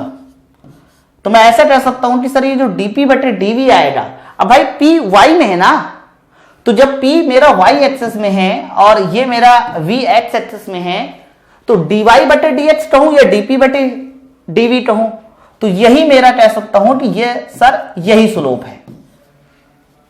ध्यान रखिए इस बात को। चलिए, तो मुझे dp बटे dv निकालना है किसी भी तरीके से, और किस प्रोसेस निकालना है, एडियाबैटिक प्रोसेस के लिए। आते हैं एडियाबैटिक प्रोसेस की इक्वेशन में। तो बताइए एडियाबैटिक प्रोसेस की इक्वेशन क्या होती है, तो इक्वेशन होती है p v की power gamma equal to constant, p v की power gamma equal to constant. Differentiate कराना पड़ेगा, बिना डिफरेंशिएशन के स्लोप नहीं निकलेगी। तो करा दीजिए डिफरेंशिएशन। तो जैसे मैं डिफरेंशिएशन कराऊंगा तो P उसी तरीके से into we T power gamma. तो वी टी पावर यदि गामा का मैं पूछूं कि डिफरेंशिएशन क्या होगा तो कहोगे gamma into we T power gamma -1 और वी का फिर से होगा तो इंटू मेरा डीवी। नियम पता है कौन सा लग रहा है कि जब भी कभी दो वेरिएबल का डिफरेंशिएशन कराना होता है तो पहले को छोड़ना होता है, दूसरे का डिफरेंशिएशन कराना होता है, प्लस दूसरे को छोड़ना होता है, पहले का डिफरेंशिएशन कराना होता है।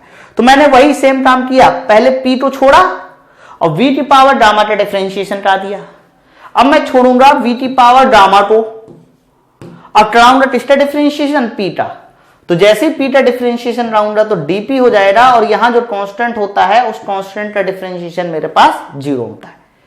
क्लियर है? आगे बात सुनिए, यहां देखिए थोड़ा गौर से, तो वी की पावर गामा है और यहां पर भी तो वी की पावर गामा है, हालांकि वी की पावर गामा -1 है, लेकिन -1 को मैं हटा लूंगा ना, तो वो कॉमन लिया जा सकता है, 0 के नीचे भेजा जा सकता है। और जैसे ही 0 के नीचे भेजा जाए तो मैं कह सकता हूं कि यहां आ जाएगा गामा पी वी की पावर -1 और वी की पावर -1 को बटे वी इंटू डीवी, ये लिखा जा सकता है। और वी के पावर गामा हट चुका है इसलिए plus dP equal to 0। Check कीजिए, लेकिन मुझे वैल्यू जो निकालनी है वो मुझे डीपी बटे डीवी निकालनी है, किसी भी तरह से डीपी बटे डीवी। तो मैं यहां से मेरा फोकस जो रहेगा सर वो डीपी बटे डीवी निकालने के लिए रहेगा। तो देखिए V2 पहले इधर भेज दीजिए, V2 इधर भेज दीजिए। तो जैसे ही V2 इधर भेजेंगे तो ये जो इक्वेशन बन जाएगी मेरे पास वो बन जाएगी gamma P dV plus V dP equal to 0। ये इक्वेशन बन जाएगी। क्लियर है? अच्छा, ये मेरे पास इक्वेशन बन गई, लेकिन मुझे तो dP बटे dV चाहिए। तो dP बटे dV निकालने के लिए मेरा V dP इधर ही रहने दीजिए, माइनस का गामा पी डीवी उधर भेजिए। और यदि यहां से पूछा जाए डीपी बटे डीवी बताइए कितना बनना चाहिए, डीपी बटे डीवी। तो डीपी बटे जो डीवी बनेगा यहां से डीपी बटे डीवी माइनस गामा पी बटे वी, माइनस गामा पी बटे वी। बस यही तो स्लोप हो गई। किस प्रोसेस के लिए स्लोप हो गई? तो कहूंगा एडियाबैटिक प्रोसेस के लिए स्लोप हो गई। यही स्लोप मेरी एडियाबैटिक प्रोसेस के लिए हो गई। लेकिन देखिएगा इस फॉर्मूले को मैं किस तरह से इस्तेमाल करता हूं, किस तरह से इस्तेमाल करता हूं, बहुत ध्यान से सुनना। पहले मैं लिख भी दूं स्लोप ऑफ एडियाबैटिक प्रोसेस, या फिर डायरेक्टली लिख देता हूं डीपी बटे डीवी स्लोप है। और किस प्रोसेस की स्लोप है? एडियाबैटिक प्रोसेस के लिए, इसलिए सफिक्स में Q बराबर C माइनस गामा पी बटे वी। आपने थोड़ा ध्यान नहीं दिया, स्लोप का मान माइनस में आया है और मैं पहले भी कह रहा था कि इसकी जो स्लोप होगी सर वो नेगेटिव होगी क्योंकि बनने वाला एंगल अधिक कोण था। अच्छा, स्लोप ऑफ एडियाबैटिक प्रोसेस निकलाया, बिल्कुल ठीक इसी तरह से अगर स्लोप ऑफ आइसोथर्मल प्रोसेस मुझे निकालना होता, आइसोथर्मल प्रोसेस निकालना होता तो कैसे निकालते? कुछ नहीं सर, इक्वेशन होती है आइसोथर्मल प्रोसेस की कि प्रेशर वॉल्यूम का गुणनफल कांस्टेंट है, सॉल्व करते जाइए आंसर आ जाएगा। तो मेरे भाई आइसोथर्मल में यहां जो गामा था, सॉरी एडियाबैटिक में जो गामा था वो आइसोथर्मल में नहीं है, तो लास्ट में भी गामा हटा दीजिए ना। तो मैं ऐसा कह सकता हूं कि आइसोथर्मल के लिए जब आप स्लोप निकालोगे दैट मींस डीपी बटे डीवी निकालोगे फॉर आइसोथर्मल प्रोसेस, वो भी इतना ही आएगा बशर्ते वहां गामा नहीं होगा, मतलब माइनस का पी बटे वी। ये मेरी इक्वेशन नंबर सेकेंड हो गई, ये मेरी इक्वेशन नंबर फर्स्ट हो गई। देख लीजिए आप लोग, थोड़ा मैं इसको हिंदी में बोलूंगा, बहुत अच्छे से समझना। ये टर्म क्या है, इतना टर्म क्या है, ये टर्म क्या है, आपसे मैं पूछूं ये टर्म क्या है? तो this is the slope of adiabatic process. ये टर्म क्या है? Slope of isothermal process. Clear कीजिए। तो मैं आपसे पूछूं कि यदि मैं इक्वेशन नंबर 1 और इक्वेशन नंबर सेकेंड की कंपैरिजन करूं और कंपैरिजन नहीं करना चाहते तो कोई बात नहीं, फर्स्ट डिवाइड बाय सेकेंड कर दो। तो जैसे ही equation number first divide by second करूंगा तो मैं कह सकता हूं कि ऊपर जो आ जाएगा वो आ जाएगा slope of adiabatic process, slope of adiabatic process divide by slope of isothermal process, slope of isothermal process. Check कीजिए। अब बताइए एडियाबैटिक ये रहा, आइसोथर्मल ये रहा, और जैसे ही आप डिवाइड कराओगे तो माइनस से माइनस कैंसिल हो जाएगा, पी बटे वी से पी बटे वी कैंसिल हो जाएगा, तो केवल गामा बचेगा, और गामा नथिंग बट सीपी बटे सीवी।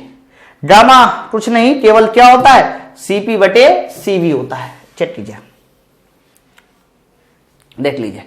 अब एक बात बताइए, किसी भी प्रोसेस के लिए सीपी और सीवी में से कौन बड़ा होता है? तो कहोगे कि गैसों के लिए सीपी का मान ज्यादा होता है, और जब सीपी का मान ज्यादा है तो मेरे भाई एडियाबैटिक स्लोप जो होगी वो आइसोथर्मल की स्लोप से ज्यादा हो जाएगी।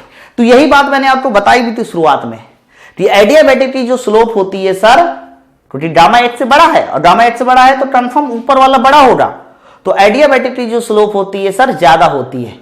इसी वजह से देखिए मैंने यहां पर एकदम क्लियर किया था आपको कि सर इनमें से जो उसकी ढाल ज्यादा है, ढाल ज्यादा मतलब नीचे वाला, वो मेरा कह सकता हूं एडियाबैटिक होगा। लेकिन ये नीचे ऊपर मत याद किया करो, बस ढाल ज्यादा है ये याद किया करो, ये ध्यान रखना आप लोग, ठीक है। तो मैंने यहां पर स्लोप का जो कॉन्सेप्ट है आपके लिए वो एडियाबैटिक प्रोसेस के लिए बता दिया, स्लोप का कॉन्सेप्ट चेक कीजिए, आइसोथर्मल के लिए बता दिया, और साथ साथ उनका रेशियो भी निकाल के दिखा दिया कि उनका रेशियो क्या होगा और वैल्यू कौन सी बड़ी होगी। लेकिन मजे की बात तब आती है जब इसी स्लोप में मैं अपने पॉलीट्रोपिक प्रोसेस को इन्वॉल्व करता हूं, ठीक है। तो नेक्स्ट स्लाइड आते हैं, देखते हैं पॉलीट्रोपिक प्रोसेस को कैसे इन्वॉल्व किया जाएगा। आइए आगे आइए। अब यहां पर मैं स्लोप पे जो कॉन्सेप्ट बताने जा रहा हूं पॉलीट्रोपिक प्रोसेस के लिए, तो पॉलीट्रोपिक तो मैं लिख दूं slope for polytropic process, for polytropic process, ठीक है। अच्छा, पॉलीट्रोपिक प्रोसेस की इक्वेशन क्या होती है? तो पॉलीट्रोपिक प्रोसेस की जो इक्वेशन होती है वो होती है पी वी की power n equal to constant. ये इक्वेशन होती है फॉर अ पॉलीट्रोपिक प्रोसेस। अच्छा, पॉलीट्रोपिक प्रोसेस में अंतर बस इतना होता है कि सर एडियाबैटिक में जहां गामा था, पॉलीट्रोपिक में वहां एन है, दैट्स इट। तो मैं यदि इसकी स्लोप पूछूं कि बताओ जरा सर इसकी स्लोप, दैट मीन्स डीपी बटे डीवी कितना होगा फॉर अ पॉलीट्रोपिक प्रोसेस, तो तुरंत आप कहोगे कि इक्वेशन को अगर सॉल्व कराऊं, यहां से सॉल्व नहीं रहा उसी तरह से सॉल्यूशन होगा, तो माइनस का एन बटे एन इंटू पी बटे वी होगा, माइनस का एन इंटू पी बटे वी। तो ये जो होगा सर ये slope for a polytropic process होगा। चेक कीजिए, बताइए ये बात सबको समझ में आ रही है ना। अच्छा सर सवाल ये है कि ये n की वैल्यू जो है डिफरेंट हो सकती है, n की वैल्यू डिफरेंट हो सकती है। n की वैल्यू किसके लिए कितनी होती है वो सब बातें मैं बता रहा हूं, वो सारी बातें मैं बता रहा हूं, बहुत ध्यान से देखना। मैं कंप्लीट कर्व खींचने वाला हूं। जैसे कि मैंने यहां पर फिर से अपना प्रेशर वैल्यूम एक्सिस ले लिया, पहले y एक्सिस में मैंने प्रेशर को ले लिया और x एक्सिस में मैंने वैल्यूम को ले लिया। सवाल यह है कि सर अगर मैं कंप्लीट कर्व खींचूं पॉलीट्रोपिक को इन्वॉल्व करते हुए तो कैसा आना चाहिए। तो ध्यान देना सब लोग भाई, बहुत ध्यान से सुनना। तो सबसे पहले मैंने एक हॉरिजॉन्टल लाइन खींची, फिर एक और लाइन खींची, फिर एक और लाइन खींची, और फिर मैंने एक वर्टिकल लाइन खींची। इस लाइन को मैं थोड़ा सा और नीचे बना दूं।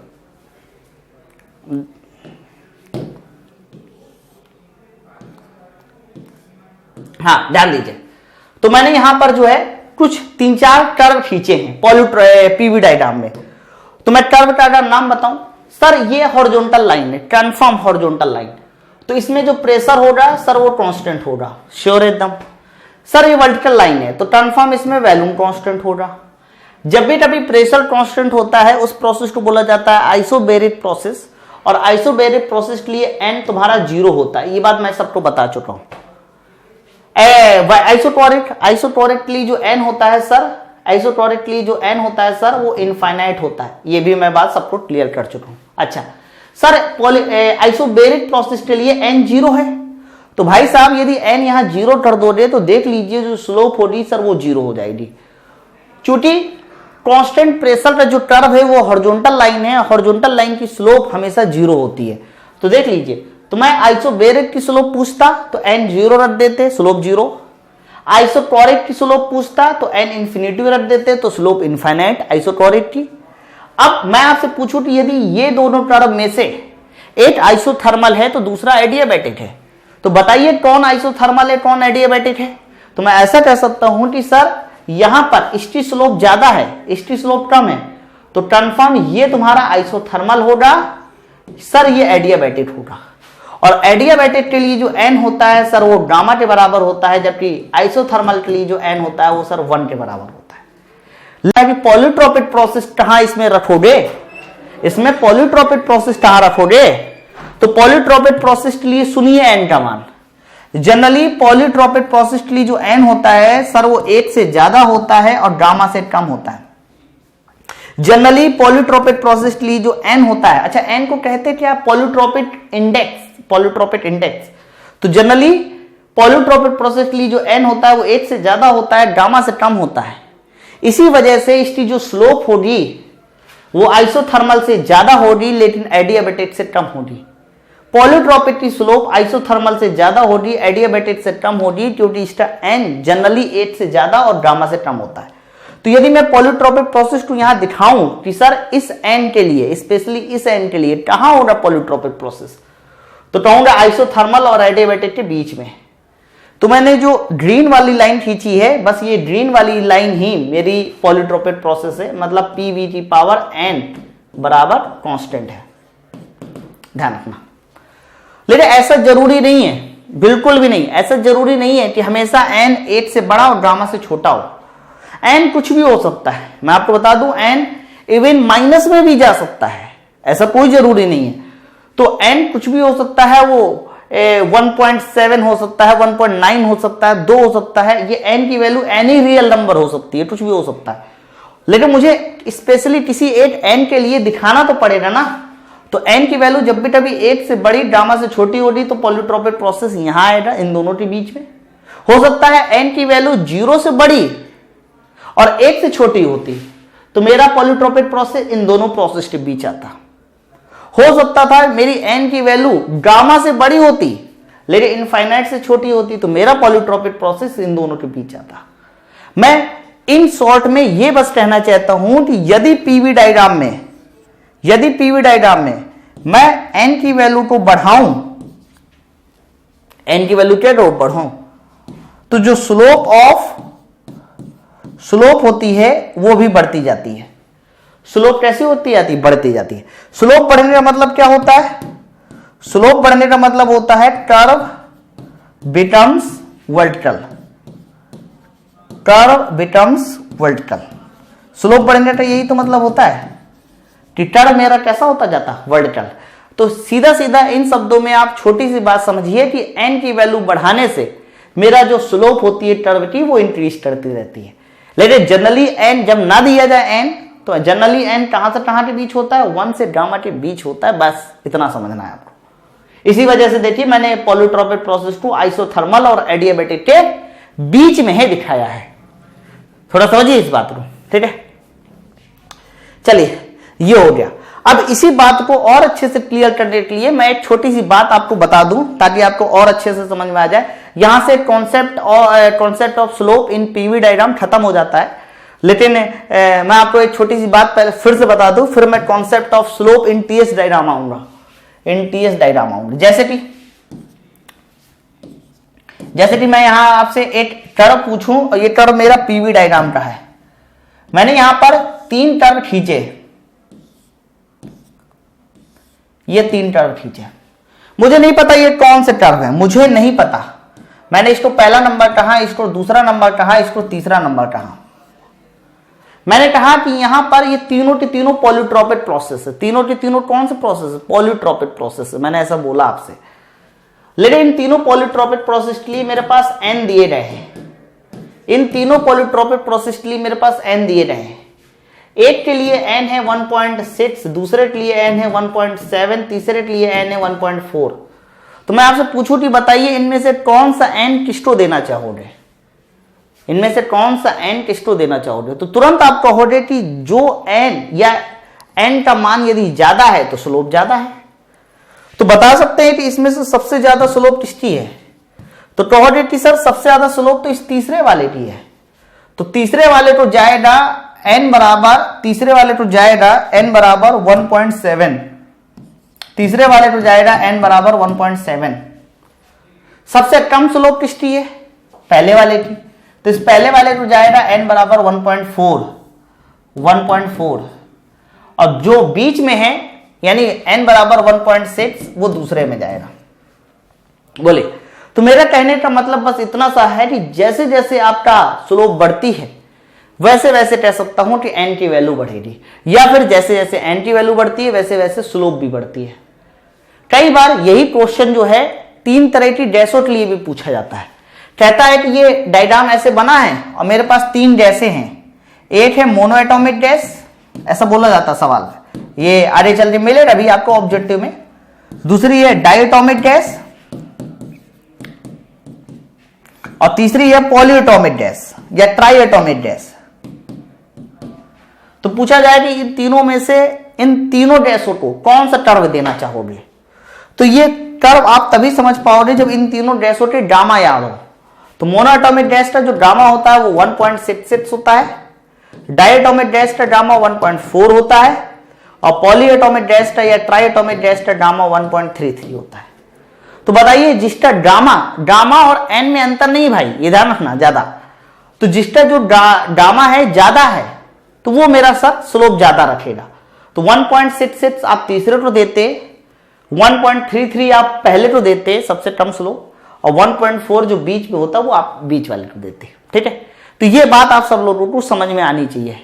आई होप आपको पीवी डायग्राम का जो कॉन्सेप्ट है, पीवी डायग्राम में स्लोप का कॉन्सेप्ट, वो आपको एकदम क्लियर हुआ होगा बहुत अच्छे से। ठीक है, चलिए फिर अब मैं नेक्स्ट टॉपिक की ओर आगे बढ़ता हूं, देखता हूं अगला टॉपिक क्या है। अगला टॉपिक है मेरे पास concept of slope in TS diagram.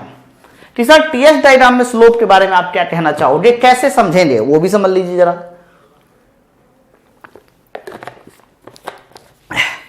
ध्यान दीजिए जरा कैसे समझेंगे। हाँ, टीएस डायग्राम, टीएस डायग्राम में क्या है दिक्कत मैं आपको बता दूं। याद करिए जब मैंने आपको टीएस डायग्राम पढ़ाया था तो आइसोबेरिक और आइसोकोरिक इन दोनों के लिए टीएस डायग्राम बिल्कुल हुबहू आया था। लगभग मैंने यही टीएस डायग्राम आइसोकोरिक के लिए भी कहा था और यही टीएस डायग्राम मैंने आइसोबेरिक के लिए भी कहा था। बिल्कुल यही टीएस डायग्राम मैंने आइसोकोरिक के लिए भी कहा था, मैंने यही टीएस डायग्राम आइसोबेरिक के लिए भी कहा था। तो सवाल ये उठता है कि सर इन दोनों में क्या डिफरेंस है, किसकी स्लोप ज्यादा है किसकी स्लोप कम है, ये सारी बातें आपको समझनी पड़ेगी। इसलिए मैंने नेक्स्ट हेडिंग डाली है concept of slope in TS diagram. तो समझ लीजिए जरा, जैसे कि मैं यहां पर 2 टीएस डायग्राम खींचूं, पहला टीएस डायग्राम मेरा यहां है और दूसरा टीएस डायग्राम ये है। मैंने यहां पर 2 टीएस डायग्राम खींचे, दो। अब आपसे पूछा जाए कि बताइए इन दोनों में से, अच्छा नंबर भी दे देते हैं पहले, इसको मैंने नंबर 1 कह दिया, इसको मैंने नंबर 2 कह दिया। मैं आपसे पूछूं कि इन दोनों टीएस डायग्राम में किसकी स्लोप ज्यादा है, किसकी स्लोप ज्यादा है। सर स्लोप तो पता चल जाती है जिसकी ढाल ज्यादा हो या जितना ज्यादा वर्टिकल हो, या यूं कहिए कि आप बैठ जाइए दोनों टर्म में और किस टर्म में आप तेज नीचे आते हो उसी की स्लोप सर ज्यादा है। ठीक है, तो साफ साफ दिखाई दे रहा है कि सर स्लोप जो है वो ऊपर वाले की ज्यादा है। आप यहां कोई वस्तु रखिए, आप सोचिए कि कौन सी वस्तु बहुत तेज नीचे आएगी, तो साफ साफ पता चल रहा है कि ऊपर वाले कर्व में वस्तु बहुत तेज नीचे आएगी। इसी वजह से जो ऊपर वाला कर्व है सर उसकी स्लोप ज्यादा है। तो ध्यान रखना टीएस डायग्राम में जिसकी स्लोप ज्यादा होती है हमेशा वो होता है आइसोकोरिक प्रोसेस, और जिसकी स्लोप कम होती है वो होता है आइसोबेरिक प्रोसेस। क्लियर है, तो स्लोप जो ज्यादा होती है टीएस डायग्राम में वो आइसोकोरिक प्रोसेस की ज्यादा होती है, जबकि आइसोबेरिक प्रोसेस की स्लोप कम होती है। क्लियर कीजिए। अच्छा ये याद हो जाएगा, अभी मैं प्रूफ भी कहूंगा। मैं आपसे पूछूं कि सर ये जो स्लोप आएगी इन दोनों कर्व की, स्लोप पॉजिटिव है कि निगेटिव है, ये भी बता दो फिर। तो थोड़ा सा ध्यान से देखिए, अगर इन दोनों कर्व में टेंजेंट खींचूं, इन दोनों कर्व में मैं टेंजेंट खींचूं, मान लीजिए मैं इसी पॉइंट पे टेंजेंट खींच दूं, ये तो ये टेंजेंट बताइए प्लस एक्स एक्सिस के साथ कैसा एंगल बना रही है, न्यून कोण बना रही है ना। और जब भी कभी एंगल न्यून कोण बनता है तो ध्यान रखना हमेशा स्लोप कैसा होता है, पॉजिटिव होता है, क्योंकि m बराबर tan थीटा, और थीटा यदि न्यून कोण एक्यूट एंगल होगा तो स्लोप मेरी पॉजिटिव होगी। ठीक है, तो दोनों की पॉजिटिव स्लोप है, आप चेक कर सकते हैं। ये इसलिए मैंने आपको बना के दिखाया ताकि आपको पता चल जाए कि हाँ सर स्लोप पॉजिटिव आनी है, ठीक है। तो मैं यहां पर अब स्लोप निकालने जा रहा हूं। तो स्लोप एक बार मुझे निकालनी पड़ेगी आइसोटोरिक प्रोसेस के लिए, एक बार निकालनी पड़ेगी आइसोबेरिक प्रोसेस के लिए, और फिर समझना पड़ेगा कि हाँ सर स्लोप कैसे मतलब पॉजिटिव नेगेटिव आ रही है और किसकी स्लोप ज्यादा है किसकी कम है। मैंने अभी शुरुआत में बताया कि ज्यादा स्लोप होती है आइसोटोरिक की और कम स्लोप होती है आइसोबेरिक की, ठीक है। चलिए इधर आइए। तो मैं पहला जो पॉइंट निकाल रहा हूं वो निकाल रहा हूं slope for isochoric process. Slope for isochoric process यानी v बराबर कांस्टेंट है, ठीक है। अच्छा सर सवाल अभी ये भी फंसता है कि सर इसमें स्लोप किसे कहोगे। देखिए y एक्सिस में मेरा टेम्परेचर है और x एक्सिस में एंट्रोपी है। समझ लीजिए पहले y एक्सिस में टेम्परेचर है, x एक्सिस में एंट्रोपी है। तो मैं ऐसा कह सकता हूं सर ये जो dy/dx या dt/ds कह दीजिए, बस ये dt/ds तो ही मैं स्लोप कहूंगा इन ts डायग्राम। इन ts डायग्राम dt/ds या dy/ds that is called slope. चलिए फिर निकालते हैं dt/ds, निकालते हैं यहां से dt/ds निकालते हैं। तो मेरे भाई यहां पर मुझे किसी भी तरीके से dt लेके आना है, किसी भी तरीके से ds लेके आना है, तभी स्लोप निकलेगी, ये समझ लीजिए। तो कुछ ऐसा फॉर्मूला खोलना पड़ेगा जिसमें मेरा s भी आए t भी आए, s भी आए t भी आए। तो कौन सा फॉर्मूला खोला जाए। एक फॉर्मूला है मेरे पास चेंज इन एंट्रोपी का। चेंज इन एंट्रोपी ds का फॉर्मूला होता है del Q/T, del Q/T, ठीक है। परंतु प्रोसेस कौन सा, आइसोटोरिक। और जब भी कभी बात आइसोटोरिक प्रोसेस की जाती है तो आइसोटोरिक प्रोसेस में जो del Q होता है वो हमेशा del नहीं लिखेंगे यहां पर, du के बराबर होता है। आइसोटोरिक प्रोसेस में हमेशा जो del Q होता है वो du के बराबर होता है। क्यों होता है सर, इस प्रोसेस में जो वर्क डन होता है ना, वर्क डन जो होता है सर वो 0 होता है। इसी वजह से चेंज इन हीट वो चेंज इन इंटरनल एनर्जी के बराबर होता है। तो रख दीजिए, चेंज इन हीट की जगह पे change in internal energy put करा दीजिए। तो चेंज इन हीट की जगह change in internal energy put कराइए तो du/T हो जाएगा यहां पर। लेकिन मुझे du का फॉर्मूला भी तो खोलना पड़ेगा। तो जो du का फॉर्मूला हो जाएगा सर वो mCV/dt, ठीक है। लेकिन कई लोग यहां m नहीं लेते, वो यूनिट मास की कैलकुलेशन कर लेते हैं, तो उससे इतना ज्यादा फर्क नहीं पड़ेगा। तो ds बराबर हो जाएगा mCV/dt। लेकिन मुझे स्लोप चाहिए, तो स्लोप तो dt/ds है ना। तो निकाल लीजिए यहां से स्लोप dt/ds। तो मैं दूसरे पेज में कर देता हूं, चाहे यहीं अच्छा साइड में कर दे रहा हूं, थोड़ा ध्यान देना इस चीज को। मैं यहां पर कैलकुलेशन लिख देता हूं। सबसे पहले ds तो उसी तरह से, और du की जगह लिख दिया मैंने mCV/dt/T। अब यहां से स्लोप निकाल देता हूं। स्लोप मतलब dt/ds। तो यदि मैं dt/ds निकालूं तो सर dt/ds कितना होना चाहिए फॉर आइसोटोरिक प्रोसेस। तो आइसोटोरिक प्रोसेस के लिए जो स्लोप dt/ds आ जाएगी, सॉल्व करिए, इसको नीचे लेके आइए, T/mCV, ठीक है। तो ये मेरे पास जो स्लोप निकली है ये मेरी स्लोप आइसोटोरिक प्रोसेस की स्लोप है। ध्यान रखना, ये स्लोप मेरी आइसोटोरिक प्रोसेस की स्लोप आ रही है, स्लोप फॉर आइसोटोरिक प्रोसेस। बिल्कुल ठीक इसी तरह से मुझे स्लोप एक बार आइसोबेरिक प्रोसेस की भी निकालनी पड़ेगी है।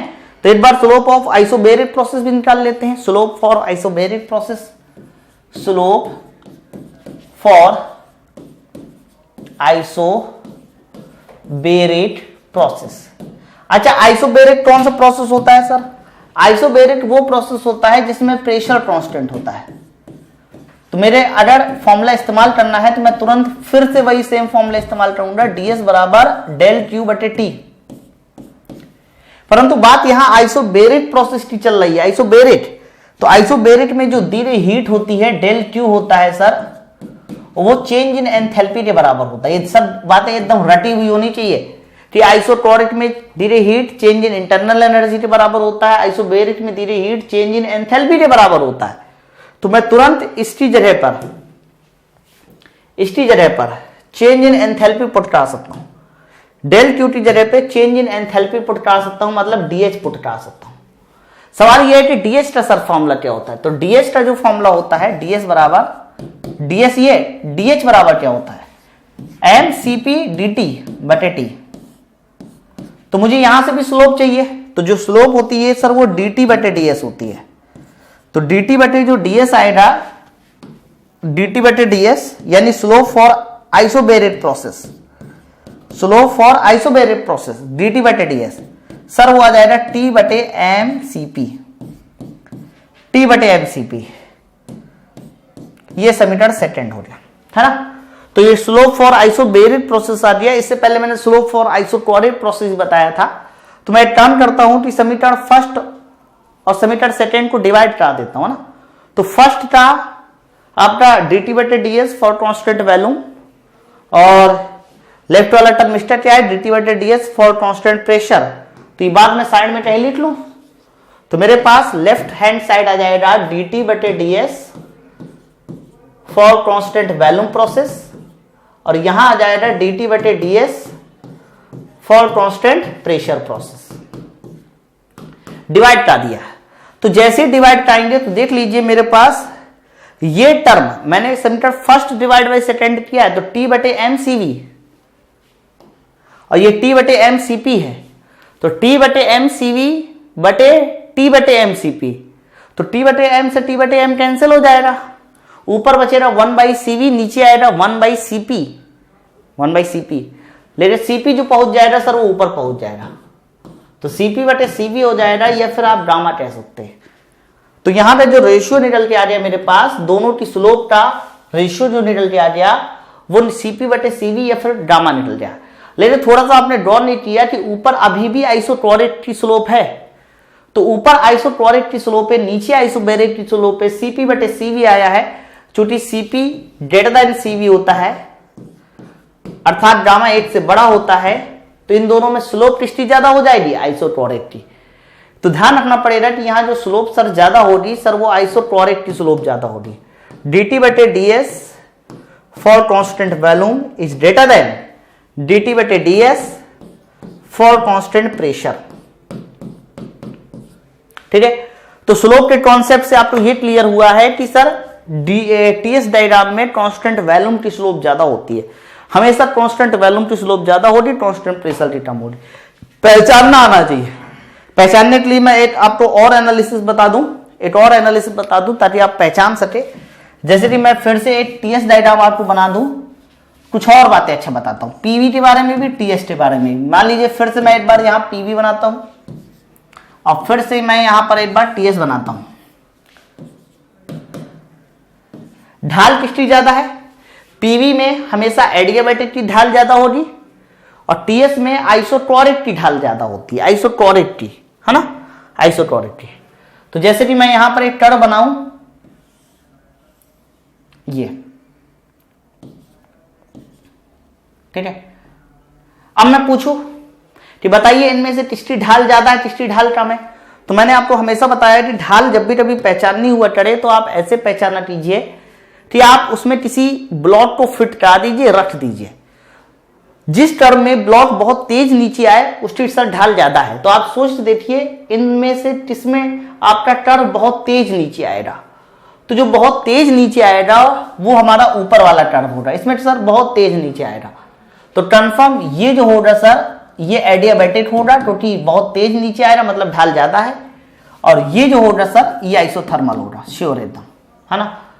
तो नीचे ऊपर बात याद कीजिए, ब्लॉक को रखा कीजिए माइंड में, देखा कीजिए कि किसमें सर बहुत तेज नीचे आएगा, जिसमें बहुत तेज नीचे आए सर उसकी ढाल ज्यादा है।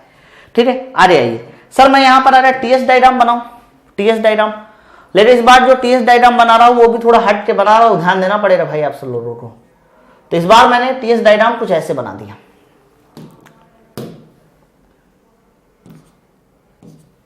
ये बना दिया। पूछा जाए बताइए इनमें से किसकी ढाल ज्यादा है, तो वही सेम कॉन्सेप्ट, ब्लॉक को रख के देखिए किसमें तेज नीचे आ रहा है।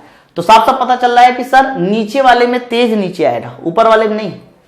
तो नीचे वाले में सर तेज नीचे आएगा, इसी वजह से नीचे वाले की जो ढाल है सर वो ज्यादा है, तो नीचे वाला आइसोक्लोरिक हो जाएगा सर, ऊपर वाला आइसोबैरेट हो जाएगा, ऊपर वाला आइसोबैरेट हो जाएगा। तो यहां जिसकी ढाल ज्यादा होगी वो एडियाबैटिक होगा, और यहां जिसकी ढाल ज्यादा होगी सर वो आइसोथर्मल होगा। एक और भी तरीका होता है ढाल देखने का, कैसे सर, इन दोनों टर्म का देखिए ऊपर वाला पॉइंट एकदम फिक्स है, तो दोनों टर्म में से नीचे वाला पॉइंट जितना नीचे हो रजिस्ट्रा उसकी ढाल ज्यादा है।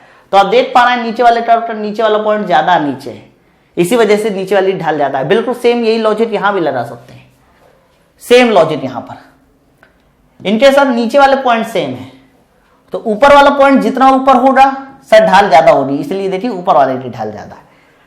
तो ढाल का जो कॉन्सेप्ट है वो आपको क्लियर हो गया होगा पीवी में भी टीएस में भी। लेकिन पीवी और टीएस में ढाल के कॉन्सेप्ट क्लियर हो रहा है, लेकिन इसमें भी एक बहुत बढ़िया क्वेश्चन बनता है, वो क्वेश्चन अभी मैं आपके सामने थोड़ी देर में डिस्कस करूंगा ध्यान से। तो पीवी और टीएस के जो ढाल के कॉन्सेप्ट है वो क्लियर हो जाते हैं। चलिए फिर, थैंक यू वेरी मच।